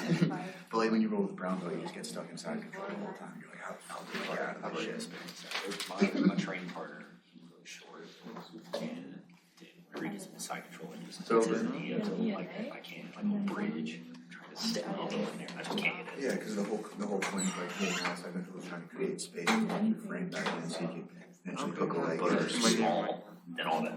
They're Yeah. packed. She can visit my super chill. We got radio playing in the background. Feel the flow, man. I'm like, this is too good. All right, is most everybody back? Are we here? All right, so look, a couple things I'd like to do while I have the screen down here. You know, I'm I usually talk too much and not waste time, but you know, time escapes me all the time. And so I don't want to try to push too many things. Let me know if I'm going too fast or too slow, though. Again, I'm happy to have a great conversation. If that takes the class, that's awesome. I have no problem doing that. There's one kind of model I'd like to work on a little bit before we leave tonight, and it's an exchange theory model. So hopefully we'll have time to do that. But before I kind of close this here, I want to just walk through a little bit of the course, answer any questions that you might have, and things like that. Again, Moodle, as I mentioned, it's a little bit of a work in progress because of that transition, I think. And again, I messed with it a little bit today, and I lost everything on it probably twice. And then I had somebody else work on it, and again, I had to rebuild it. So it's been a little frustrating. And so it may not be perfect the way I like it right now, but I'd like to be able to get to that point. But if you're in Moodle, or if you go to Moodle or whatnot, you know, what we should be able to do is see, maybe a little small, kind of our class face-to-face announcements. So those should probably, when I make an announcement, I think it goes to your email. So you probably get those via email. If you're on First Day Complete, again, I know one or two folks have had a little difficulty getting the textbook, so we're looking into those issues. Again, the version I have is number 6. You have number 7, though, so it looks a little bit different on the front, but it's the same book. Well, we'll do 11 different chapters in the text over the course of the term. And the things that you're going to see here, the start here, you're probably familiar with. It has just kind of like an introductory opening PowerPoint, talks a little bit about the class. We'll look at that for a couple seconds. The syllabus and the schedule. So when you pull up the syllabus, it'll look something like this. Take that away. It'll have the general information about the course. It's not fall 2023, it's fall 2024. There are little things that need to be updated, but for the most part, it should be correct. All those types of things. Course objectives, feel free to look at those. Outcomes, student learning outcomes. Technology requirements. I will ask that we use Teams. There's a project that we'll do. It's a good project. I like the project a lot. It's a product development type of a project where you analyze a firm, an industry, a market, and go from there. But I'll have you guys split up. We'll talk about it more next week. It's a week 2 thing, but we'll be in groups, and I'll get you in your groups. We'll talk about that process though as we go. But that's that. You know, if we have one technology where we can meet together, if it's not face to face, we could do it in an online environment if we use that. Okay, so some different things about pedagogy, assessments, grades, assignments, things like that. As I mentioned, we will do 10 different reflections, and the idea here is to let you internalize the material and talk about kind of how the material you're learning applies to maybe a mini case or a situation that you're learning about or seeing in class. We're talking about Starbucks today. And we're talking about like the role of marketing in the firm today. It's a lot about what chapter 1 is all about. And so, and again, you know, kind of teasing out from those articles and that video, you know, what are some of the things that Starbucks might do that might be marketing related, and why would they do those, and what would you advocate as a manager? If you were the CEO, what would you do? There are those types of assignments, those types of one-page reflections that are there. During the course of the term, I know this is super small, you may not be able to read this, but you have access to it. There'll be 3 rather lengthy cases. And the first one's due in a few weeks. I'll have that posted hopefully, or should be next week, so that it'll be available to you. Case studies are extensive, and they'll take a lot of time. They'll take a lot of effort and energy to complete. But there are 3 of those. Think of those as like what we would do for a test. You know, like how important a test is. That's how important a case is. Okay, so that's the type of energy and effort you want to put behind those cases. There are 3 of them over the course of the term. Okay, and then finally we have a project that we're going to do. The project has 4 different stages, and again, we'll talk more about that next week. There is material here if you want to read more about what the project's going to be. Also on Moodle, there's a tile there that describes the project as well if you want to look ahead and see what that's all about. So those are the 3 grading components. We have the reflections, we have these 3 cases, and then the project. Okay, so yeah. We'll go as we go. If you have any questions on those types of things today, it's maybe early, right? We have the grade distribution for those things. These material reflections. I know 10 points doesn't sound like a lot, but they accumulate to be a little under 20% of the overall grade. The cases obviously are a lot more significant. They have a lot greater point value. You know, so that should be that, and then the project we do as well. Okay, attendance. I'd love for you to attend. Okay, I don't take attendance all the time, but I do every once in a while. If you can't be here, it's helpful to let me know. The other thing is I do try to either capture the course as we do it, or I share with you the online course material, because there's an online section as well. So if you're not going to be here, if you're not going to be here a lot, that's going to be a bad thing. If you miss every once in a while, it's no big deal. But I do try to get you the material that we cover, so you're not getting behind and stuff. With anything that you turn in, especially those reflections and the cases, I grade heavily on your ability to include course material in that work. So in other words, this is one of these things that drives me nuts. If I get a response from a student, they submit something and they don't have anything in their submission that relates to the material that they're learning. I know that sounds weird, but, you know, and I asked them, look, if somebody just off the street had this assignment, never came to class, they could have written the exact same thing. So why are you here? So literally, why are you taking this class if you're not incorporating course material in your reflections or in your homework or in your cases? Does that make sense? So please make an effort, and this should be like a higher learning thing too. You know, as an MBA student, graduate student, right? You know, one of our goals is to apply abstract concepts to everyday living, everyday assignments, things that we're doing on a regular basis. You know, I mean, that stuff about Starbucks, it just appeared, right? It's just a television, right, news clip. But there's so many little nuggets in it that relate to what we're talking about in class. It's fantastic when you can take an abstract concept and see it play out in real life. It's like beautiful. It's like a symphony. It's just so nice to see.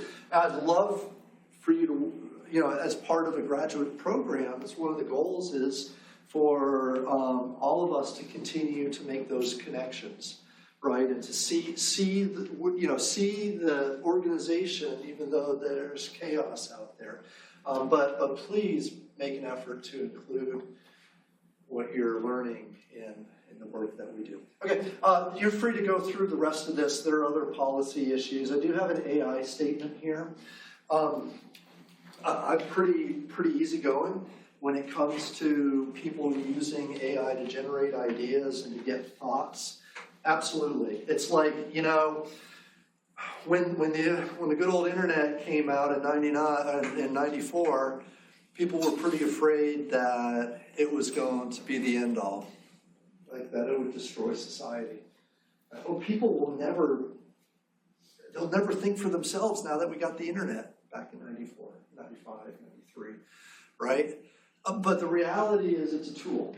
It's a tool that we have available to us. It's a tool, AI, that's going to make us infinitely more efficient and so much better at what we do. It just is, right? But it can't take the place of critical thinking. It can't take the place of you having an original idea. If AI is allowed to be your thing, your thought process, then it'll be devastatingly bad, right? So use AI. I would. I mean, absolutely. But at the end of the day, it's you thinking, not AI thinking, that I want to know. I want to hear from. So you know, as you would anything, you know, you would never pull out excerpts of this and say it's yours, right? Nobody would. That'd just be deceitful. That'd be lying. That'd be cheating. Like if I pulled out a paragraph in here and said, yeah, that's my idea. We'd never do that. Well, wouldn't do that with AI either, right? You do that with AI. You ask AI to write your paper and then say it's yours. What are you? And that's awful, right? And I guarantee you, I don't think I'm the only one, but if you were to do that, if anybody was to do that in any of the courses, they'd probably be exited pretty quickly. Probably wouldn't be last here. So use it as a tool. Don't use it as a replacement for thinking. I know that's a challenge for me. I mean, I'm working on that too. So yeah. Okay. Anyways, any questions on the syllabus that I can offer? Can I help with? No, not right now. The other thing, what was it? This is kind of a real abbreviated version of more or less what we're doing. I tried to make it succinct and easy. There's a lot of things to do every week. You know, there are articles or things like that we want to look, concepts we want to learn. But hopefully my dates are all right on this. But you can kind of see week 1, 8:22 to 28, market-led strategy, chapter 1, reflection 1, and it's due next week on Wednesday. Okay, week number 2, you can kind of just go through there. Does that make sense? Okay, again, hopefully the dates are right and everything's going well. Now, I know this is weird. It always is weird. We start on Thursday. So I start my week on Thursday. So as far as I'm concerned, week 1 started tonight. Week 1 ends Wednesday next week. Week 2 begins Thursday next week. That's weird. I know it is. I know it's just strange, probably. But it'd be like if we had week 1 starting on Monday or week 2 starting on Monday, and then we had class on Thursday. To me, that'd be out of sync. So that's why I label it this way. And basically the goal is those reflections are due Wednesday at midnight before we start our new week. The cases, I can't remember when those 3, I think those are due maybe on Tuesdays. I tried to make them a day or 2 away from the reflections so that you weren't doing it all the same night. Those types of things. And then we have separate projects. Now, the other thing about the schedule is what we're going to do is we'll go 2 or 3 weeks at a time, and then we'll have a break, and we'll spend a whole week just talking about the project. Then we'll go 2 or 3 more weeks at a time, and then we'll have a break. So week 1, 2, 3, we have chapters, we have material, kind of like tonight. We'll talk a lot, I hope. We'll get through the material. Then week 4, we're going to spend time in the class. We're going to be talking about, we're going to have group time. You'll have opportunities to work with your groups that week, project work. Okay, remember there are 4 stages to the project, so that week will be devoted to stage 1 of the project. Okay, that makes sense? And then after that, week 5, we come back to do textbook work. 5, 6, 7. Week 8, we have another week where we do the project and so on and so forth. Okay, is that kind of that reasonable? That makes sense? Changes things up a little bit here and there. Any questions? Good so far? All right, fantastic. All right, now again, this is really weird having to do this like this. If we kind of continue on, we look at what this is here. Start here. That's where we were. Syllabus, schedule, weekly reflection. Yeah, we kind of looked at that. You just go on there. You submit everything online. You're good as far as that goes. The cases, there's nothing in there yet. There will be. Again, that's where I'll put those case assignments. Be 3 of them throughout the term. I do have a little tab here that talks about the project. So the project's described here. If you want to, again, get a head start, take a look at what that project's going to be. We're going to talk about it next week, though, in more detail. So that'd be a little bit ahead. And then this tab here, these other tabs you probably don't see. There should be, my version has them. But this tab here has this week's sort of content, if you will. All right, so I have some slides here talking about some of them already. We also have some additional reading stuff going on here.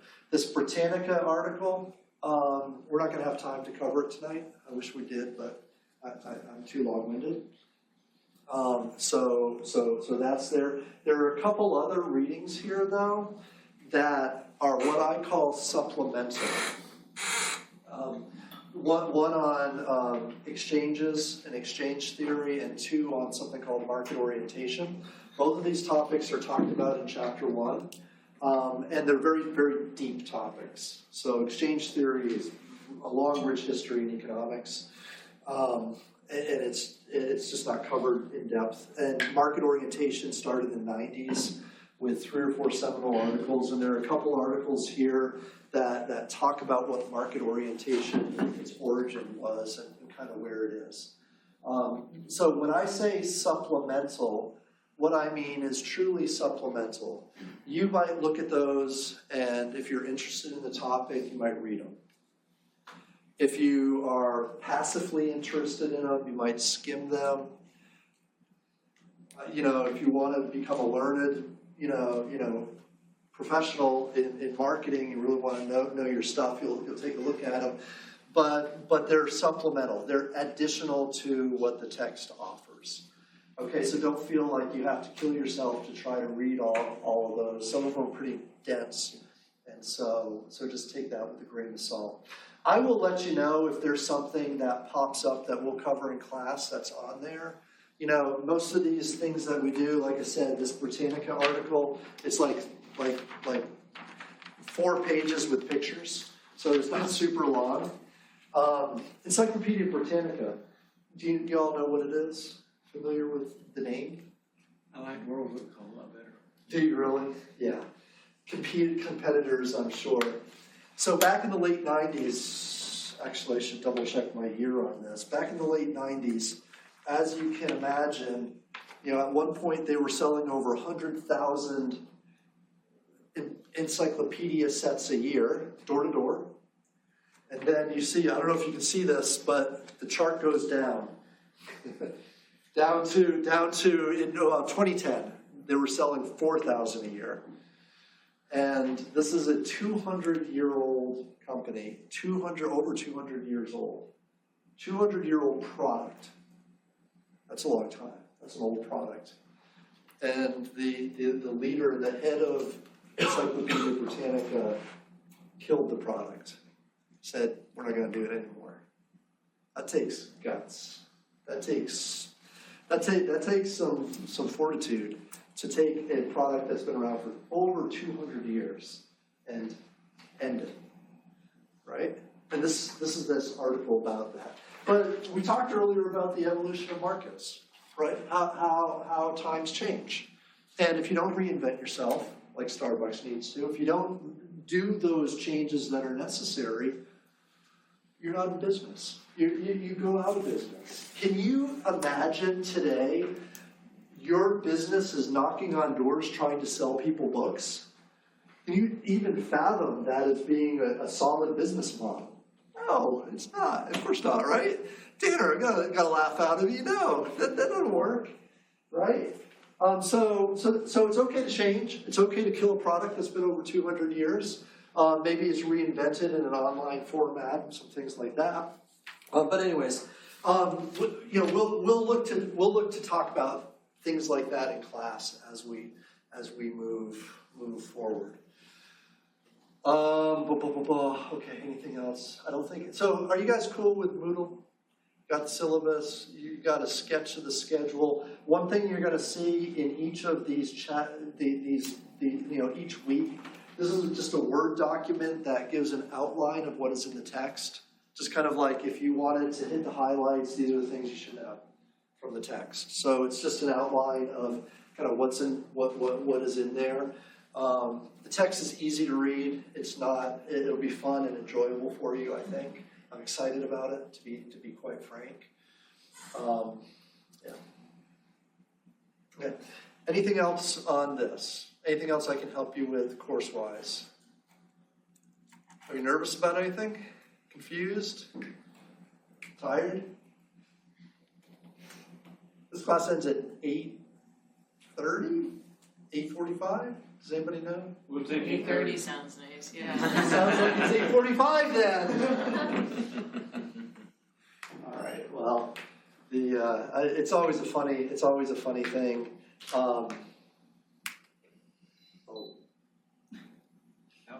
Okay, I wanted it off, so that's as good as we can. Me and technology don't always work, so. All right.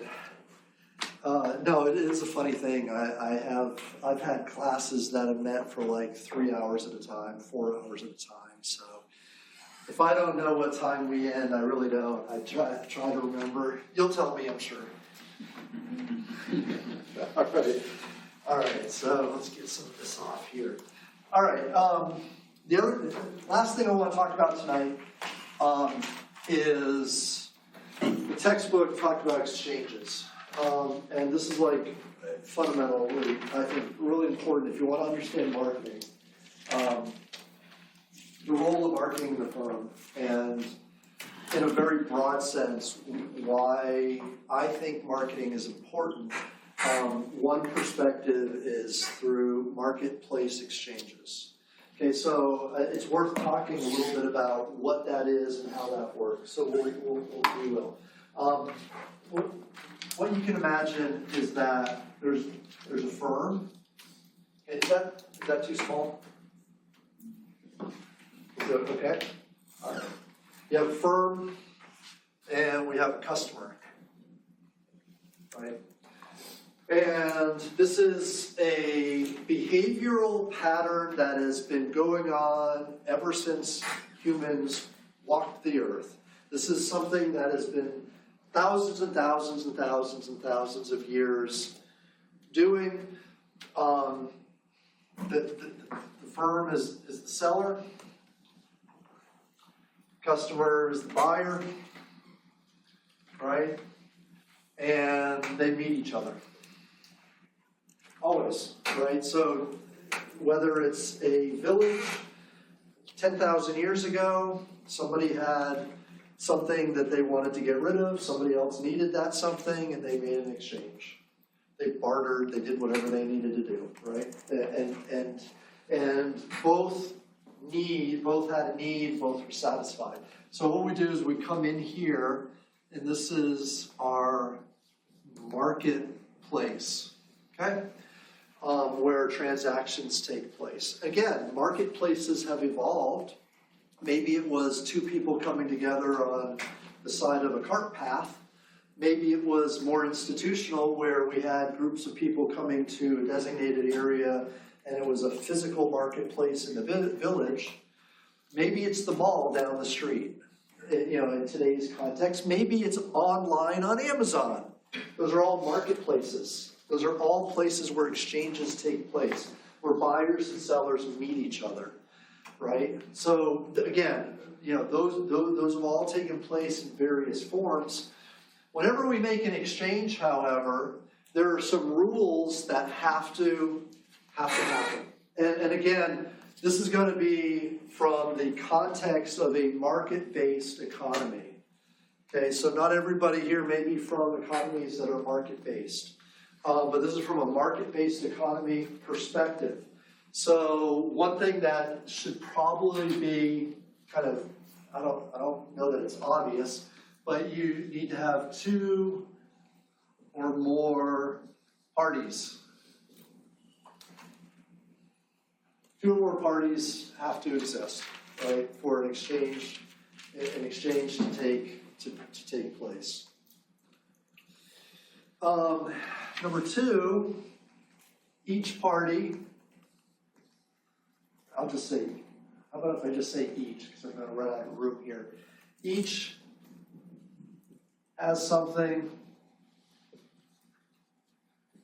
of value, and simultaneously each has some type of a need or want.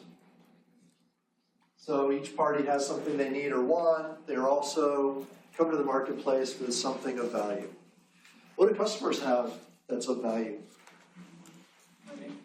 Money, absolutely. What do the sellers have? Well, it's whatever they make or whatever they bring to the marketplace. Something of value could be their value proposition. It could be their product. It could be a service. It could be an idea. It could be lots of different things. Okay, but the right. Each has something of value. Each has something. Number three, each party is better off. I know this is kind of weird phraseology. Each party is better off after the exchange takes place. Okay? So in other words, after the exchange takes place, each party needs to feel like their need has been satisfied and they are in a better position than they were before. If I'm hungry, eating makes me feel better. I don't know. So now, actually, if we look at this a little bit more, we got to drill into this just a tad bit, because on the buyer's side, and the firm side is actually pretty easy, right? We have a word for this. When the firm is better off than they were before, it means that they earned some type of profit. They sold something at a price, they gave up some cost in order to produce that, and their profit is the reward, it's what makes them better off, right? If you went into exchange, exchanged a good that you produced, and you didn't make a profit, you wouldn't be better off. Right? You could be out of business pretty soon. Okay, so when we think about this, that's easy side of there. Customer side's a little bit different, and we have to do something where we define something called value. And again, this has kind of a long history of how a consumer defines value in the context of being better off. Basically, what we look at when we look at value for the customer are the benefits they receive when taking in context the costs they have to give up. That's not a division type of a thing. That's just like a ratio or a balancing act. All right. So, how many of you, like go buy a product, you look at the price on the shelf, you're like, wow, that's expensive. If you say, wow, that's expensive, then what you're really kind of expressing is this idea that the costs seem too much more than the benefits I'm going to receive.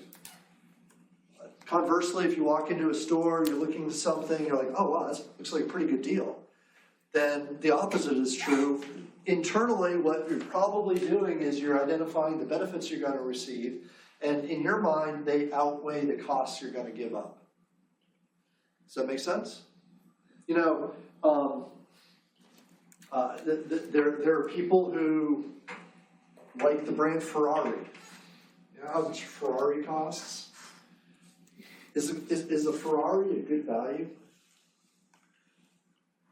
I don't know. I mean, look at what you get. I mean, you wouldn't want to drive a Ferrari. I do.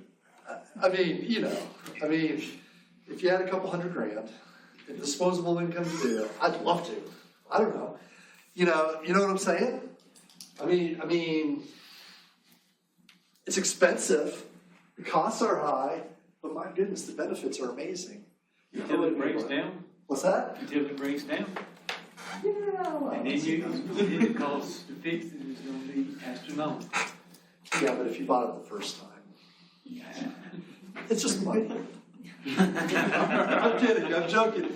Okay, but values this balance between these two things. And the customer has to, at the end of an exchange, the goal for the customer is to feel like the scale is tipped higher towards the benefits than the cost. If they're not, then they're not going to buy from you again. You're not going to have a sustained long-term customer if they always feel like they're not getting a good value. Or a value, a positive return on it, okay? So that's this idea. Each customer or each party needs to feel better after the deal is done. Okay, two more things. So these are 4 elements, or there's a total of 5 things that have to happen. Number 4 is there has to be communication in a market for an exchange to take place. So firms, sellers have to be able to communicate to customers what they have to offer. Customers have to be able to communicate to firms, letting them know that we want something. All right, so communication has to take place. And number 5, each party needs to be free or not obligated, free to reject the offer or an offer if one is made. You walk away from the deal. Okay, obviously with the market-based mechanism, that's pretty important. It's a pretty important concept. Okay, you have to be able to free to walk away from the deal. All right, now this is a pretty basic illustration of how markets and exchanges work. What we can do is we can build on this a little bit. First, we can say, well, look, I'm talking about a customer and a buyer. If I take a group of customers, then I'm going to call that a market. Okay, so a market is a group of customers who have the same need or want. or similar need and want can be satisfied with the same set of products. Okay, and we in marketing go further. We define markets and market segments, and we describe them. We go to a lot of effort to describe groups of consumers who share similarities with each other. That's what a market is. Okay, so collectively, you may be thinking about this on a one-to-one basis, but we can also think of it in an aggregated sense as well. Likewise, a group of firms, companies, is an industry. Again, it would be a group of firms or organizations that perform in the same product category or seek to satisfy the same need or want with similar product or assortments. Again, we could define this as narrowly or as broadly as you want. You know, if you're a restaurant, that's a very broad definition of a product category. If you are a casual sit-down restaurant, that's a different kind. A fast food restaurant, a different kind. So, in other words, we can kind of define this and this in a broad or narrow sense, but a collection of firms that basically do the same thing as an industry.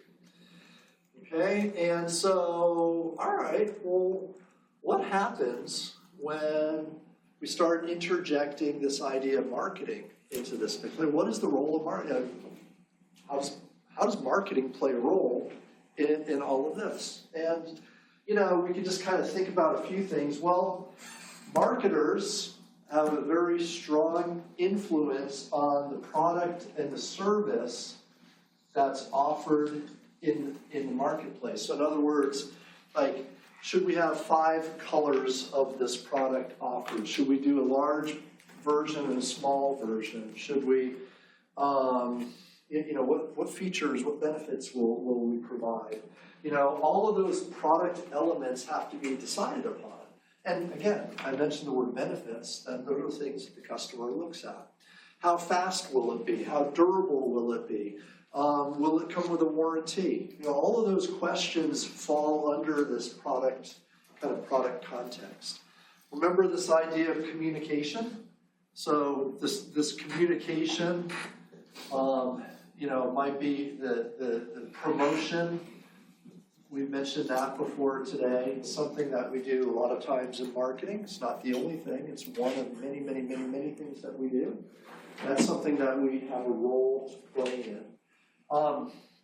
Distribution, getting the product physically to the marketplace or physically directly to the consumer is something that we worry about. Will Starbucks open and close new retail outlets? That's a fundamentally important concept. Like, where do they want to be located so that they will be in proximity to their customer base? Do they want lots and lots and lots of locations, or do they want to form a more exclusive location strategy so that people have to go to them in order to get that product? What has Amazon done to revolutionize this idea of bringing the products to the customer, bringing the market to the customer as well? Right? So the pricing component. Now, pricing is a little bit different because there's a whole lot of people involved in pricing. Sometimes pricing is driven strictly by a cost or operations point of view. So we produce a product, it costs us X amount to produce that product, and we set price based on that. You know, we'll talk maybe at some point in the semester about how that's, you know, a challenging approach to pricing. Because just if you set price based on cost, will the customer actually pay that price? Right? That's a big question we have. So as marketers in the marketing realm, we want to be able to influence price. The other thing that we know about price and why this is important to customers is that price and demand are inversely related. So somebody in the organization says, yeah, you know, our supplies costs are going up, so that means we've got to raise price. Meanwhile, the sales crew in your organization says, you mean we're going to raise price by 10, 15%? I'm going to lose sales. Because you are going to lose sales, right? You absolutely are going to lose sales if you raise price. You know, this is going to be hard for me to go back to my customer and say, yeah, we got to raise your price again. But we still want your business. please, right? So yeah, we have at least a seat at the table to influence what pricing strategies would be. Think about this. What if you have a multi-line product strategy where we have like a line of products that has 15 products in it? We start managing our price from a product line perspective. And, like we have 5 or 6 different products. The customer's only got to buy one of them. I raise the price in one product. It pushes customers' demand onto another product. It's this thing we deal with all the time. If you're a product manager and you're dealing with price, it's an issue that you want to think about. Do you want to push a customer onto that new product that may or may not have a better profit margin? What if what if we're bundling products in a value meal, right? What if Oscar Mayer comes to you this week and says, yeah, look, we need to, we want to run a promotion. Oscar Mayer comes to your store, we want to run a promotion, we're going to give you 25 cents off every unit of hot dogs you sell. Fantastic, because my profit margin on buns is so much higher. I'm going to make a ton of money because every time somebody buys another unit of hot dogs, I sell a unit of buns and my profit margin's higher. I'm delighted. I love that, right? So again, that's like a marketer's dream to be able to manage product sales and think about the underlying issues that you're going to deal with. That's like totally pricing, influence, whole thing. And so those are the types of things that we look at. Now, finally, not to make this too messy, we are one company. This is everything that we offer the customer is our value proposition. Unfortunately or fortunately, we're not Google, we don't have a monopoly. And the consumer comes to the marketplace and they see our value proposition, they see all these things that we're doing, and they compare this offer to the other firms in the industry, and they make a decision in the marketplace. Is what you are offering a better deal for them? Does what you offer give them greater value than what the competitors are offering? Right? That's an insanely complex idea or concept. We're dealing with all of this stuff. We're trying to satisfy the customer needs. There might be 4 or 5 other companies doing the exact same thing. So the decision set for the customer, they walk into the store and there's 3 versions of cereal sitting there and they got to choose one. It's going to be Captain Crunch. It's going to be Fruit Loops. Is it going to be Raisin Bran? Which is it? What are they going to choose? Right? They're not going to choose all 3. They're going to choose one. And we've done all of this work to try to create this value proposition for them. So, again, there's one reading. It's a supplemental reading by an author named Gassemeyer, and I think there's 1 or 2 other authors on it. And they talk about the role of marketing in an exchange. And they kind of draw out something similar to this. There are a lot of textbooks that will actually begin a strategy course with this type of a model. They mention exchanges in chapter 1 here. It's really kind of a deep topic. And this model kind of shows you the interplay, though, between like both sides, customer side, seller side, buyer side, seller side. And what I try to do, I like to emphasize or kind of, what role does marketing play in creating that atmosphere or space? Some people ask, well, what is the role of marketing? What is marketing's ultimate objective? And I am absolutely convinced, and maybe I'm wrong, I am absolutely convinced when you strip everything away and you say, what is the essence of marketing? I believe it is to create and to help facilitate exchanges. Because absolutely nothing else happens if a customer, if a buyer and a seller don't come together and agree to make a deal. If that doesn't happen, nothing else needs to exist. Obviously, it's a chicken and egg thing. You could say, oh, well, if we didn't have the product, you'd never have a sale. Granted, that's true. I'm not disputing that at all. But equally important is that an exchange has to happen. And a heck of a lot of work needs to go in to make that exchange, whether it's in a retail setting or wherever it is. And I truly believe that the role of marketing is to create and facilitate exchange opportunities for the organization at the end of the day. So, all right, you guys have questions? Have comments? Any thoughts? Yeah, lots of thoughts. I know you do. All right. We're too early. Still got 20 minutes. Do I lose points if we get out early? Games. Okay, that was like in stereo right there. Almost the exact same comment, all there. Look, we're gonna have fun this semester. I mean, we're gonna have a good time. Everybody likes the project that we actually do. I'll tell you this, and we'll break. We do the project. Everyone will be on the team. There's usually 4 to 5 people on the team. We have a lot of students in the class. We're busting at seams, which is fantastic. I love it. Every team creates the concept for a new product. And then the very last week on December 5th, our very last class, each group will present their product idea and we'll vote on it. Quasi Shark Tank, a little bit like that. It's just a fun thing to do. We'll have fun with it, have a good time, hopefully learn a little bit along the way. Yeah, right, we ought to. Hopefully also though, what we do in this class, hopefully you will make connections to other areas of business or other classes that you have. It's not marketing is the only approach to life. Maybe it is, but it's not, right?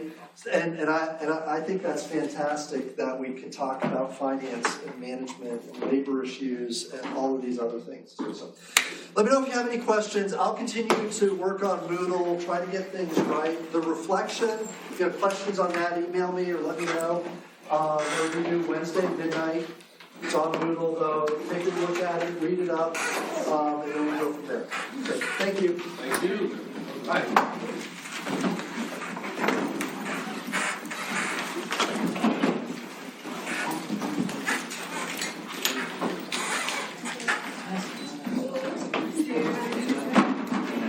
If he's gonna kick us out.